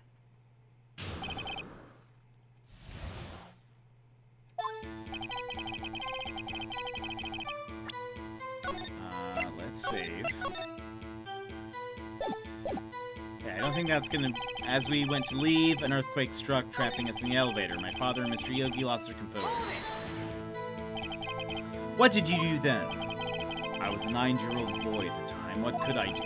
I was scared, trembling in the corner. But then... Just then, something heavy fell at my feet. What was it? A pistol. I assume it was the bailiff Yanni Yogi's. The safety must have come off when it fell from his holster. Had you picked it up? What happened next? I picked it up and threw it at Mr. Yogi. I wanted them to stop fighting. Did you know it was a pistol when you threw it? I think I knew. I knew it was dangerous. But the air was getting so thick, I panicked. So you're saying you threw the pistol at Mr. Yogi? I was in a daze. A moment later, there was a single gunshot and a scream. The gun fired once. Yes. I think after I threw it, I lost consciousness. Since then, they've echoed in my head every day. That gunshot and that horrible scream. The scream.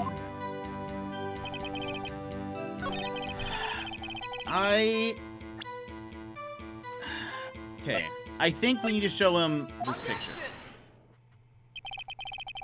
So there was only one gunshot? Yes, I'm sure of that. I heard the shot and the scream. Then everything faded. I was unconscious until the rescuers came. I see. No, Your Honor. Unfortunately, you don't. Take a look at this. This is a photograph of the scene of the crime 15 years ago, and in it lies a clear contradiction to Edgeworth's testimony. Well, I can see the victim, Gregory Edgeworth, lying there. But what do you mean, a contradiction? Just as I thought, the judge is clueless as always. Show the judge the point, the thing.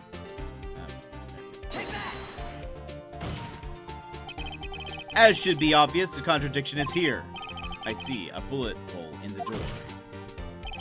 Your Honor, Miles Edgeworth testifies that there was only one gunshot. However, according to this photograph, not one, but 2 shots were fired. One shot hit the victim, the other hit the elevator door. I ask you then, Why did Miles Edgeworth only hear one gunshot? This photograph does seem to confirm a second shot. However, when was the hole in the elevator made? It might have been there before the incident occurred. If it was there before, it has nothing to do with this incident. Mr. Wright, do you have proof that this bullet hole was caused at the time of the incident? I think so. Is it the bullet? Your Honor, I think I will be able to show you proof. What? Impossible. Now, Mr. Von Karma. Save your surprise for after you've seen the evidence. Very well, Mr. Wright. Show us your proof. What do you have that proves that bullet hole in the door was related to this incident? Take that! Mr. Wright, please think how we feel having to look at this evidence time and time again. Every time you show us ridiculous evidence, I feel well mocked. I mean, I really don't... What? Not meaning any harm, and not doing any harm are two different things, Mr. Wright. Try again. What? It's not the bullet? Okay. Hold on.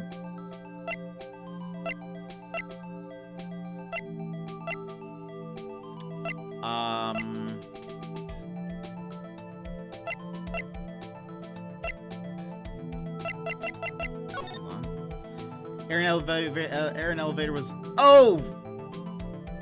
Wait, maybe... Oh, maybe it's... This?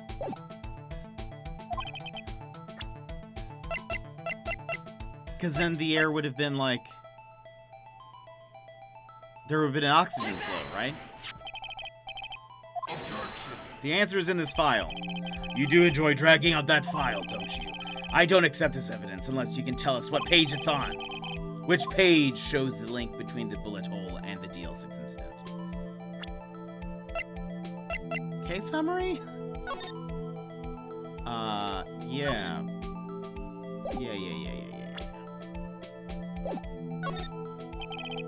Mr. Wright, please think how we feel having to look at this evidence time and time. Wait, is it not it? What? Hold on. Oh, no.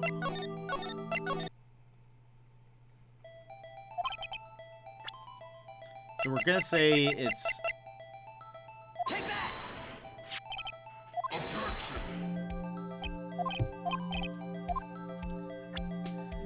So, okay, so apparently it's not... Is it the victim page? Oh, that he...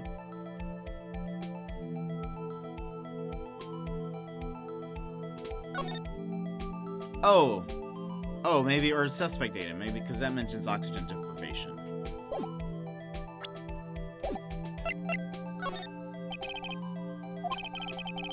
What? What? Take that!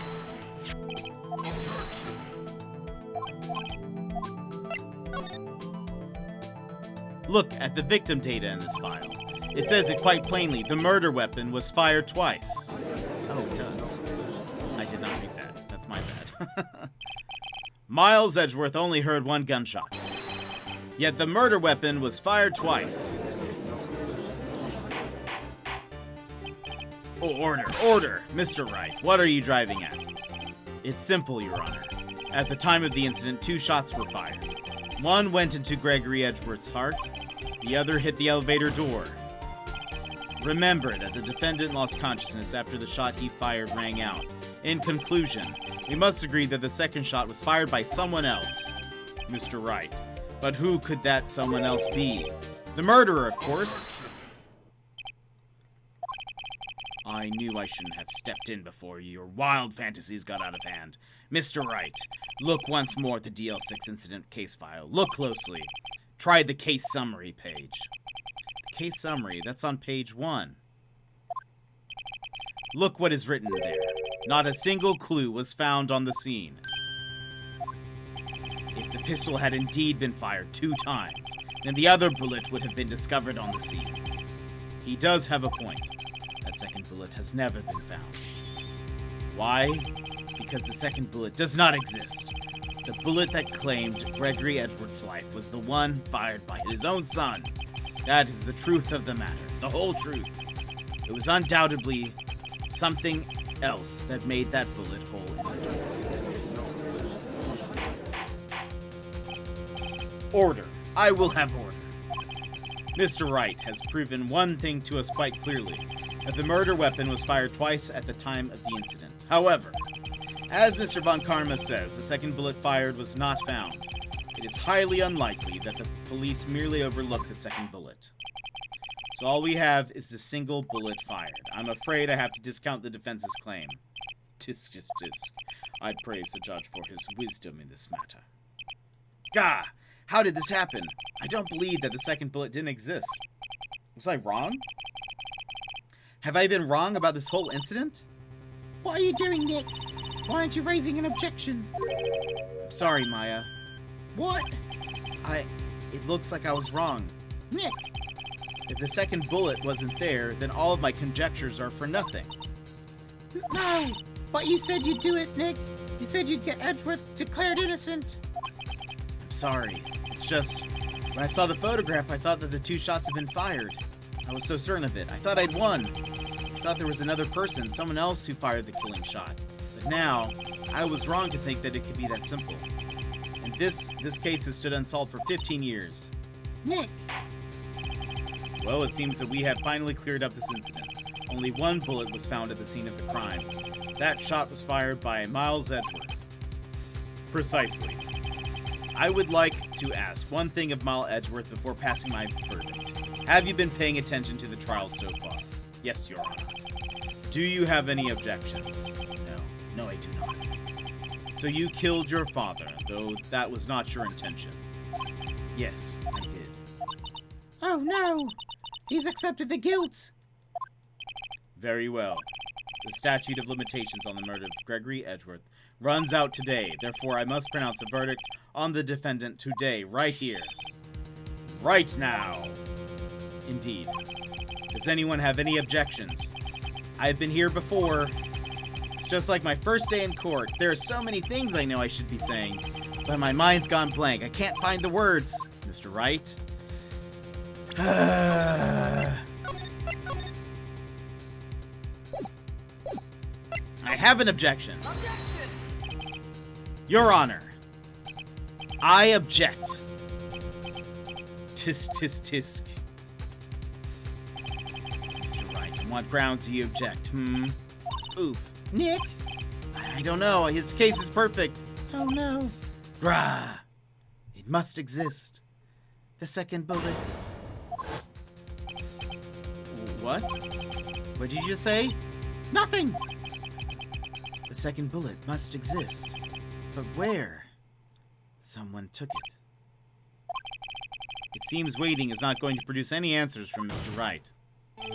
Wait, Your Honor. The second bullet. It existed. What? But we've just heard proof that it did not exist. I realize that, Your Honor. I'm really grasping here.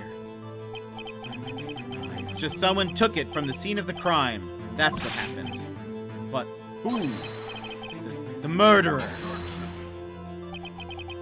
The murderer. Then tell us, just who is this murderer?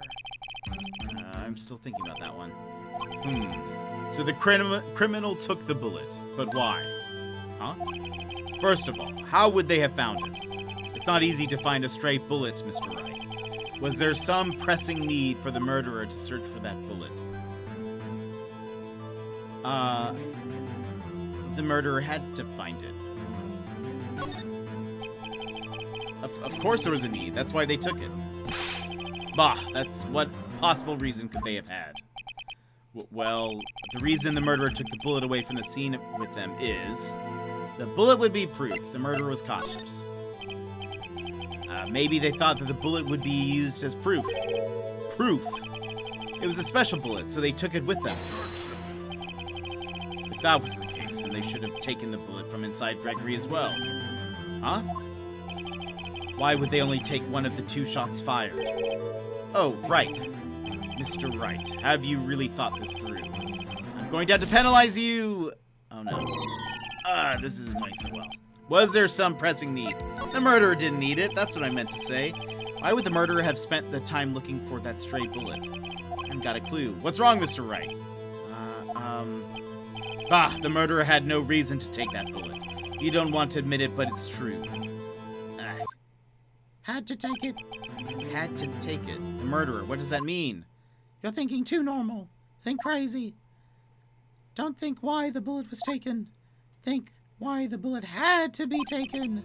Mr. Wright, yes, Your Honor, I have no idea what I'm doing. The murderer had no intention of taking the bullet from the scene, but the murderer had to take that bullet. Had to? What do you mean? Well, for instance what? Maybe the bullet hit the murderer? The bullet hit the murderer. Just saying, for instance. I mean, if it hit you, you would have to take it with you, wouldn't you? It's not like you could perform surgery right there. You know? Wait a second. I was just talking outside my head, but what if that's really what happened?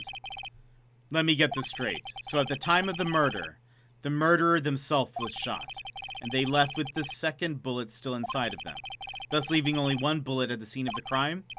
Yeah. I guess that's what that would work. Yeah. But there's a problem with that. The other two people rescued from the elevator, Miles Edgeworth and Yanni Yogi, were both unharmed. So that would mean the murderer came from outside, yes.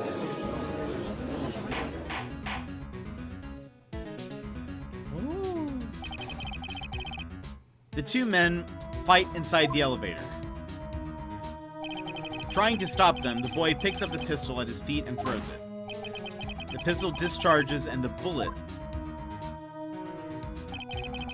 goes through the elevator door and hits the murderer outside. The boy loses consciousness. Then the murderer opens the elevator door and sees the men inside.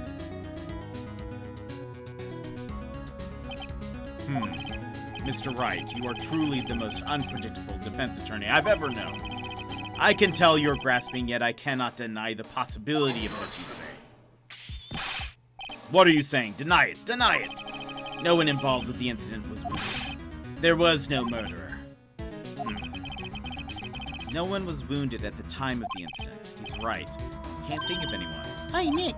Huh? I just thought of something really crazy. Crazy? Remember what Mr. Grossberg said yesterday? Gregory Edgeworth dealt a blow to his perfect trial record. Wow. It must have been quite a shock for Von Karma. He took a vacation for several months after that, you see. Yes, an unusual event for the man. That was the first and the last vacation he's taken in his many years of prosecuting. Ah. What if Von Karma didn't take the vacation because of shock, but took it because he was injured? Which would mean it could only mean one thing. He was the murderer in the DL6 incident. He was the man who shot Gregory Edgeworth. It was Von Karma. Oh, man. Something wrong, Mr. Wright. You seem dazed. No, Your Honor. Well, you have indicated the possibility that the murderer came from outside. Can you give us the name of your suspect? Uh-oh. Should I come out and say it now?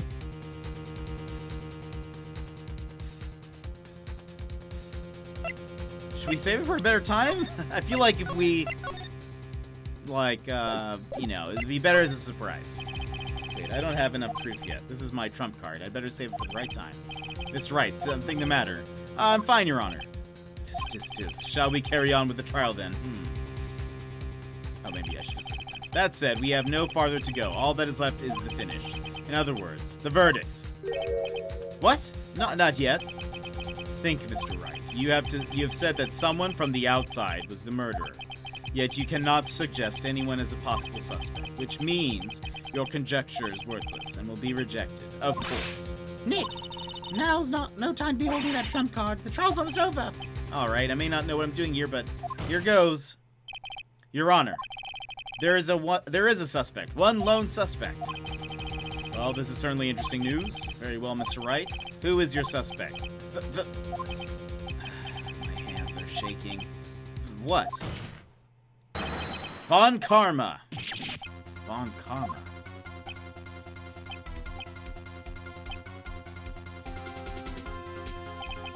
You mean the Von Karma, the prosecutor, the one standing right over there. Bah, you don't object? I see no need. Why honor this ridiculous outburst with my objection? Because you took a vacation for several months, starting the day after the incident, yet you pride yourself on a perfect record. Why would you take such a long vacation without any reason? So you're claiming that I took a vacation to heal my injury from the incident. Fascinating. Prove it. I would have needed surgery, no? Where did I go under the knife at, Mr. Wright? Bring the doctor that operated on me. Have him testify. Ugh. Nick, let's find out who his doctor is. It's no use. Edgeworth? I know Von Karma, perhaps too well. He's perfect. He wouldn't leave clues. He probably didn't undergo surgery. That would leave a doctor as a witness. Ugh, nobody's that perfect. So what, Nick? Did Von Karma pull the bullet out himself? That's insane. No, he couldn't have. You can't just pull bullets out of yourself. Wait, what does that mean? That bullet has to be somewhere. But where? Oh wait, can we use a metal detector? Well, Mr. Wright, can you prove evidence to prove that I was shot? Can we use that? Alright, Von Karma, I'll prove it. I'll even use evidence. I know you like it so much. Hold on. Save. I thought we were really low. The evidence that proves Von Karma was shot is... Von Karma is perfect. He wouldn't risk surgery, leaving an evidence trail.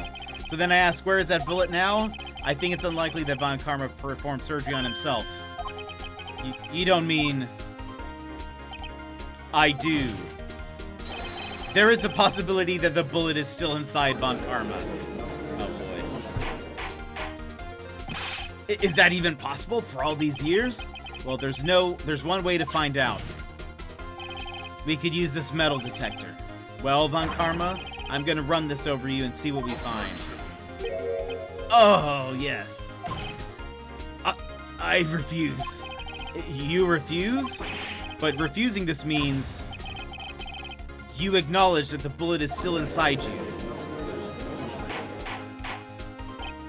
Order, order, order. Your Honor, the defense requests that we be allowed to use the metal detector. Judge, I call for a suspension of this trial. This is an invasion of privacy. The statute of limitations runs out on this case today. It was you who said we had to end it right here, right now. Enough.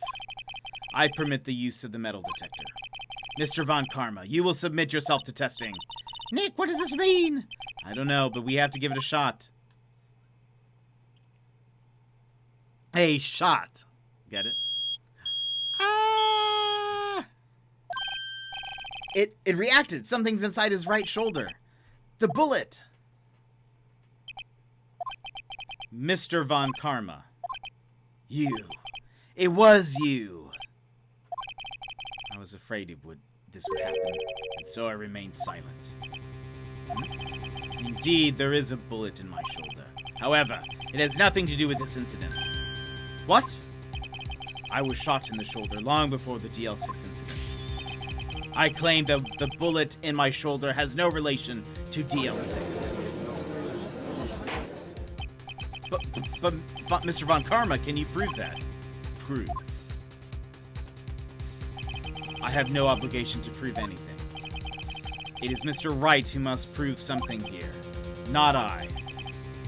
Mr. Wright, well, can you prove it? Can you prove that the bullet in Von Karma's shoulder was from DL6? Of course he can't. You don't have any of the DL6 evidence. Oh, I do, though. That's because you took it out of the records room yesterday.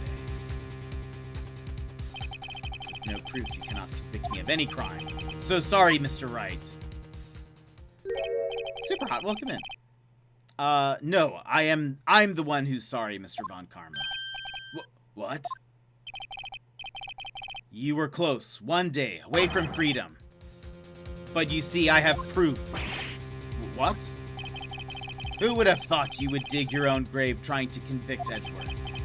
I can link that bullet in your shoulder to the DL6 incident.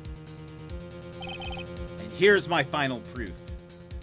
Oh Oh, it didn't let me save. Probably this. I think it's probably this. That's a bullet? Where did you get that? This is the bullet used in the DL6 incident.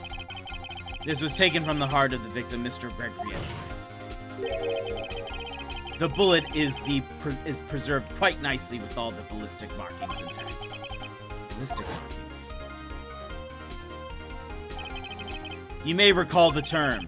It came up in the first trial 2 days ago. I think we know what ballistic markings are. Ballistic markings are the fingerprints of a weapon. All bullets fired from a gun are marked with that weapon's unique pattern. By examining the markings, you can tell which weapon fired the bullet. It's quite accurate. We have 2 bullets in our possession. One, the bullet removed from Gregory Edgeworth's heart. The other, Mr. Von Karma, is the bullet buried in your shoulder. We could analyze both bullets. Then, if the markings matched, we would know that both bullets had been fired from the same gun, the very same pistol. In other words, the murder weapon that killed Gregory Edgeworth. Mr. Von Karma, you will let us remove the bullet from your shoulder. Then we'll compare the ballistic markings to those on this bullet. And solve this case once and for all. Well, Mr. Von Karma? Bah! Wah!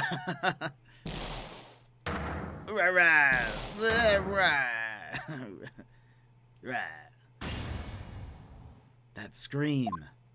I've heard that scream before. Wait, I know! Help, I can't breathe.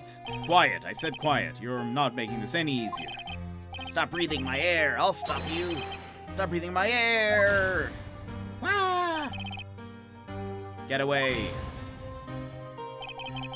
Get away from... Oh. Get away from my father! Bang. Insert Von Karma scream. It's that scream. It's that scream that I heard in the elevator 15 years ago. Von Karma, it was you who screamed! Mr. Von Karma. Edgeworth, only you would dare defy me. So it was you. Oh my god. You and your father are my curse. So much is happening right now. Your father shamed me with the penalty on my record. And you left a scar on my shoulder that would never fade. I'll bury you with my bare hands. Death, death. Yeesh. 15 years earlier. Chief Prosecutor, I'm sorry. I don't know who's speaking. Von Karma, it's not like you to make this kind of error. I never would have thought that Edgeworth would be the one to catch you. I was careless. I'm sorry, but you will have to be penalized. I've covered for you in the past, but not this time. Edgeworth. So a judge, maybe? It was a shock like none I had ever known. Me? Penalized? It took hours for me to regain my composure. Suddenly, I found myself in the darkness. I was in the court records room. I must have wandered in there without thinking where I was going. The room was pitch black. The lights must have gone out. I went out into the hall and felt my way to the elevator. I pressed the button, but nothing happened. Then, there was a noise. Bang! I was in pain, a horrible burning pain in my shoulder. But then, the lights came back on. The elevator's door opened before my eyes. I saw 3 people inside, all lying unconscious from oxygen deprivation. Much to my surprise, a pistol lay at my feet. I knew then it was destiny. Ha! In his last moments, Gregory Edgeworth was still unconscious. He died never knowing who had shot him. Later, he spoke through a medium, blaming Mr. Yogi. He was fooled. It was the perfect crime. I like that the ghosts don't even know that, like, who killed them. Anyway. Tisk, tisk, tisk. Who would have thought another man would have come to open that elevator door? Judge, What? What are you doing? Do your job. Bring an end to this miserable charade. Now, end it. Very well.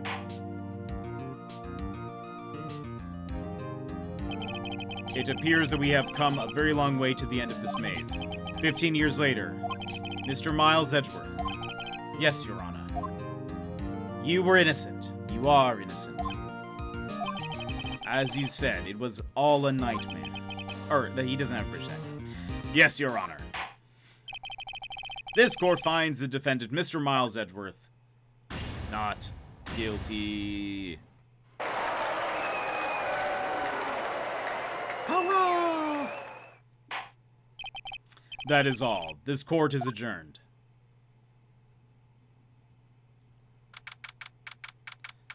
Whew. Nick, we did it! Did you see his face? Von Karma looked even paler than usual. He's pretending to be all cool, but inside you crushed him, Nick. Crushed! I gotta say, I'm impressed. It was pretty close, though. I was sure we had it. We'd have it? I know, I was on the verge of tears the whole time. Myself. But now it's all just a good memory. So it's finally over, Edgeworth. Right. Yeah?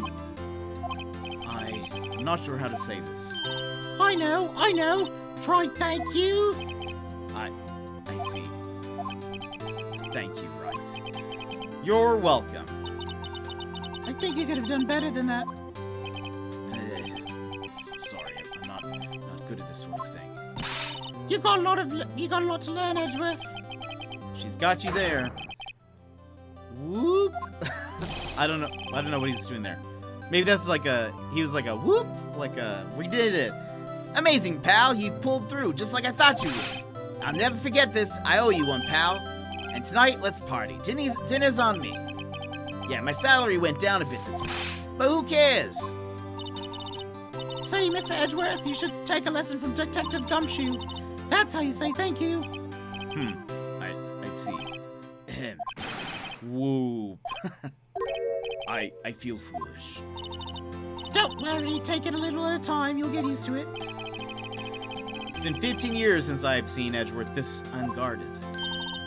Hey, y'all. Lotta! Y'all were great in there. Thank you. Yo, Edgeworth. I don't know how to do that with a southern. Congrats. Thank y'all very much. I knew you were innocent from the start, of course. Just look at you. You wouldn't stick your hand in the cookie jar, even if no one was there. You were the witness on the first day of the trial, weren't you? Yeah, well, let bygones be bygones, eh? Speaking of which, what are you gonna do now, Lotta? Who, me? Oh, I went back to college. I gave up trying to be an investigative photographer pretty quick. Really? That's too bad. Huh? Isn't that the hot dog guy from the park? Huh? It's over, Nick. My life, it's over. Why the sad face, Larry? What happened now? Oh, Nick, I'm not long for this world.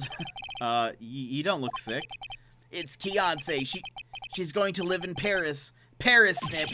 She's leaving me behind. Should have seen that coming. Yo, Edgy, there you are. Yes, here I am. Congrats, Edgy. Here's a little gift from me in celebration. Celebration? That's unusual for you. Airy Butts, you come along tonight too. My treat, pal. Oh, thanks. Looking forward to it. Yo, Nick. That's the suit that questioned me. When he says treat, that's not police talk for prison food, right? Right? I think he'll be fine, Larry. Right. Yeah, what's up?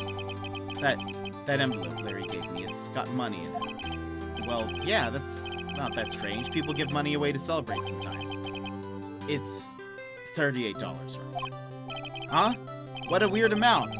I mean, it's not a little, but it's not a lot either. $38 exactly? Nick, wasn't that exactly the amount of lunch money that was stolen from Mr. Edgeworth in school? $38? No. No, Larry, it was you! I told him that he was gone. He was also gone at school the day the money was stolen. Just saying. Just saying. I said that. I said that. What are you surprised about, right? Huh? Larry was absent that day from school, right? He was, but that doesn't automatically rule him out as a suspect. What? Think back to that day, 15 years ago. Larry took the day off, but he was bored, so he came into school anyway. And then he saw the money lying there, and the rest is history. I never was good at history. Edgeworth, you didn't know, did you? I suspected. I just couldn't picture Larry protecting you like he did that day. Everyone else was saying you did it. The whole class was against you, remember? Yeah, too well. Right, you may not know this, but we used to have a saying back in school. When something smells, it's usually the butts. I know. I say that literally all the time. Really, right. I'm surprised you didn't figure it out. Well, this is sure an unexpected turn of events, eh? Edgeworth? You should have told me. Now, Nick, it was 15 years ago. Don't you think the statute of limitations has run out, Mr. Edgeworth? That seems too soon for that joke. That seems too soon. I'd say so, yes. There you have it. Where does that leave me? I became a defense attorney because of what you two did. Well, you have always been something of an insufferable emotionalist. Yeah, and you get worked up too easily, too. Death. The death sentence for both of you. Man, if I'd only known, I'd have become a prosecutor. Same goes for me, only the other way around. For the longest time, I thought that I might have killed my own father. I thought I might be a criminal. I became a prosecutor in part to punish myself. If I had known the truth, I might have become a defense attorney after all. Edgeworth, want to switch, right? Hey y'all, line up, I'll take a photo. Hey, photo time, let's go. And after all that, dinner on me. Detective Gumshoe took us out on the town that night. We celebrated Edgeworth's newfound freedom, even though Edgeworth himself was still in detention. Wait, what?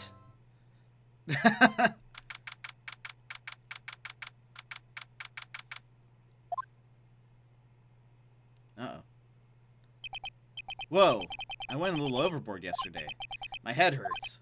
Huh? It's still only 5. Maybe I should go back to sleep. What's this? A letter? Good morning, Nick. You were really impressive yesterday. Seeing you. It made me think about what I'm doing here. I'm a spirit medium, in training, of course. I wanted to help Mr. Edgeworth, too. I wanted to help you.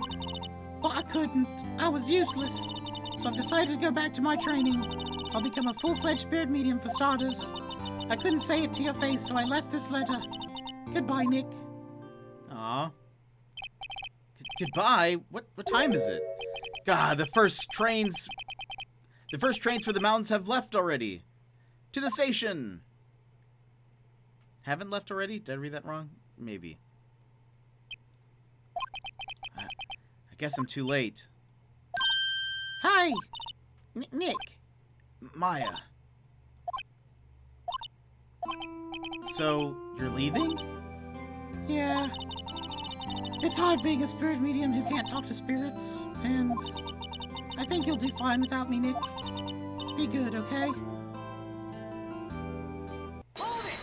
Hold it! I was gonna say, do I not say anything to that? Wait! What?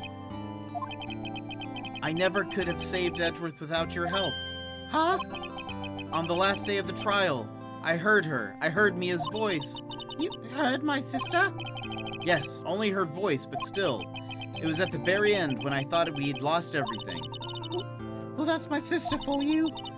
Detective Gumshoe helped, and Mr. Grossberg, and even Larry. I'm the only one who couldn't help. I was useless. But you were the one who stopped Von Karma, Maya. Huh? I didn't do anything.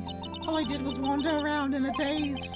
Sorry, but I have evidence that you helped. Evidence? Show Maya some evidence to cheer her up. Oh, no. Oh, no. Also, I just hit my keyboard and flung it this way. Oh, the bullet. You got the bullet, right? That's probably that.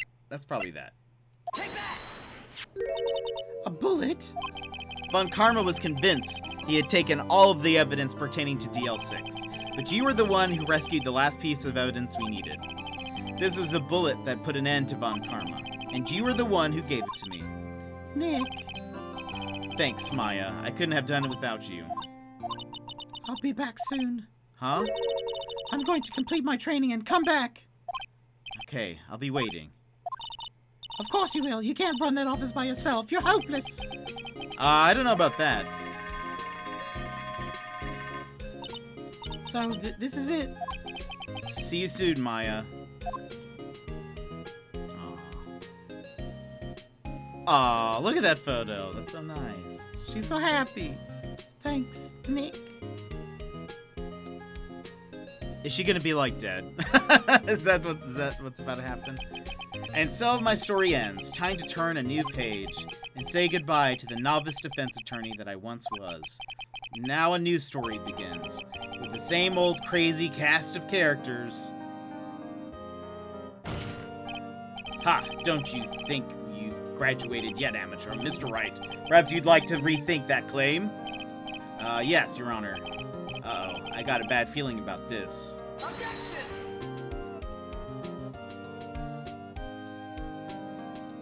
Wait, was this the last one? I thought there was another case after this. Maybe not. Hey, pal, Mr. Edgeworth came down to the precinct to wish me a happy new year. Talk about a pleasant surprise. Ooh, Detective Gunshoe. Then he hung his head low and went right back outside. Kinda like he was embarrassed or something. Strange, huh?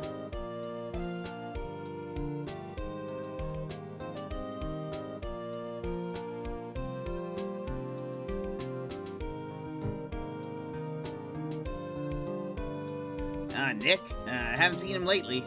Who, me? I've been working at a cheese shop. That Missy's a nice lady, but she's not exactly what you'd call a cheap date. Huh? Oh, she's in Hawaii right now, yeah.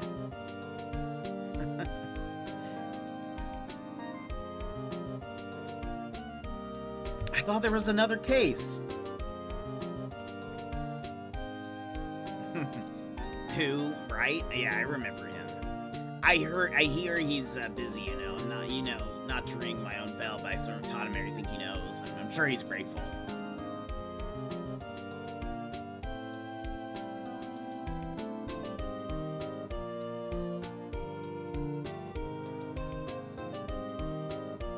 Oh, this guy. I don't remember. Phoenix, right, huh? The defense attorney for whom I wrote the affidavit for, yes. Ah, you should know. I'm taking over management of the Gatewater Hotel recently. Should you be in the area, please stop by.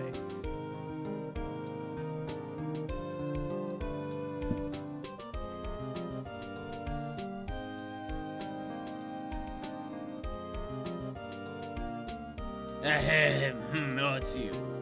Phoenix, right? Yes, me as understudy, was he not? I wonder how he's doing. Haven't seen him of late. Ah, the days of my youth. Like the scent of fresh lemon, you see. Who's everyone talking to? Right? Because he wasn't talking to Phoenix just then.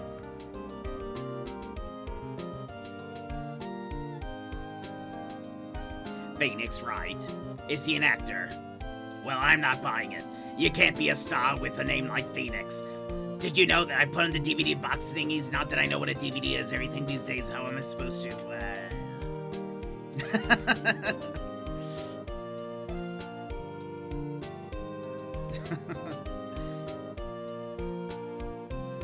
I'm pleased to announce The Pink Princess is a hit. I sure owe that Mr. Wright a great deal. Oh, and I'm keeping my face out of the public's eye till the show's over. I wouldn't want to ruin any kid's dreams, you know? It's maybe like a reporter? Someone reporting something?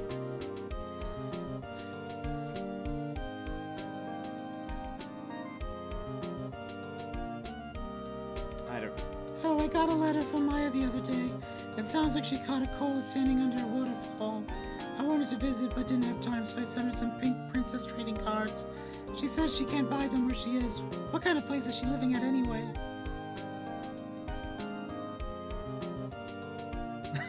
This feels like more of a test of me trying to remember what voices I did for everyone than anything else. right? Who's that? You want to talk? Let's talk Pink Princess, all right? But you know, I snuck into the studio the other day, and I saw her, the one inside the Pink Princess suit. What a dog. It was a kind of a shock for a boy of my tender age.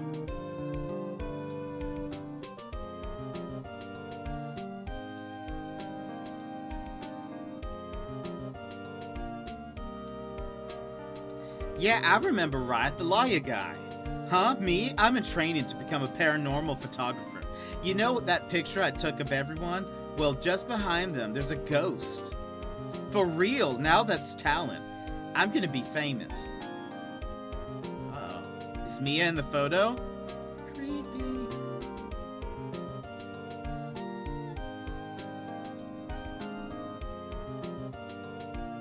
There is a ghost! Oh, look at all of them. That's... Let's save that photo.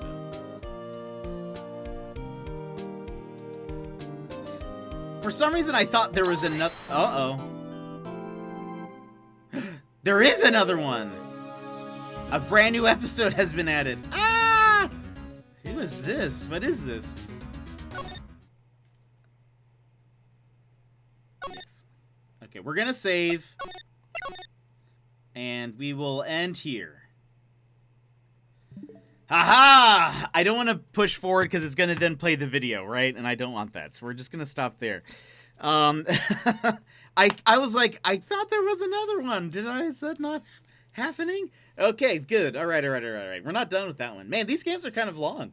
You were right when you were saying that some of these cases are even longer than, like, one of the Famicom Detective Club ones. But, no, I'm loving this. This is so good. All right, so that was kind of it. I wanted to make sure that we just finished that before the weekend was up. The plan is, got him. The plan this week is we're going to play a few new games. I think starting tomorrow. Tomorrow might be the start of a new game. I'll go ahead and tell you guys what the game is. We're going to be playing A Hat in Time starting tomorrow. It's going to kind of replace Skyrim for a bit. Let me see. How long does it say? How long to beat? A Hat in Time. 9 hours. Main and extra 16 hours completionist, and then there's some DLC. So like 16 plus. We'll beat it in a couple weeks, I imagine. Here, we can even... Oops. Oh, the music has been just playing in the background. I just didn't know. Where is the... Here, let's listen to this song. This will get us into the mood of A Hat in Time. This is from the soundtrack, and this song is the reason why I wanted to play A Hat in Time. As I listened to it, I was like, okay, I've heard of A Hat in Time before, but this song is so good that I want to actually play it now. But anyway, so we're gonna start A Hat in Time. We'll also be playing some indie games this week, and then Animal Crossing as well. And then we'll be back with, I guess, the last case of the first game next Saturday, so that'll be exciting. But anyway, thank you guys so much for hanging out in this shorter stream.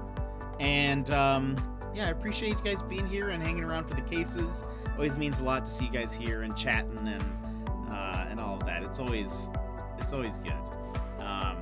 So thank you for thank you for being here. But anyway, I'll go ahead and leave you guys. Have a good one. You have a good one, Burnsy. Let me just check to see. No one I really know is on, so we'll just kind of head out. But anyway, thank you guys so much for the day. I hope you guys have a wonderful night, or day, or morning, whatever time it is for you. And I will see you guys tomorrow with A Hat in Time. And if you're only here for Phoenix Wright Stuff, I'll see you next Saturday. But I'll see you guys later. Have a good one. Bye-bye!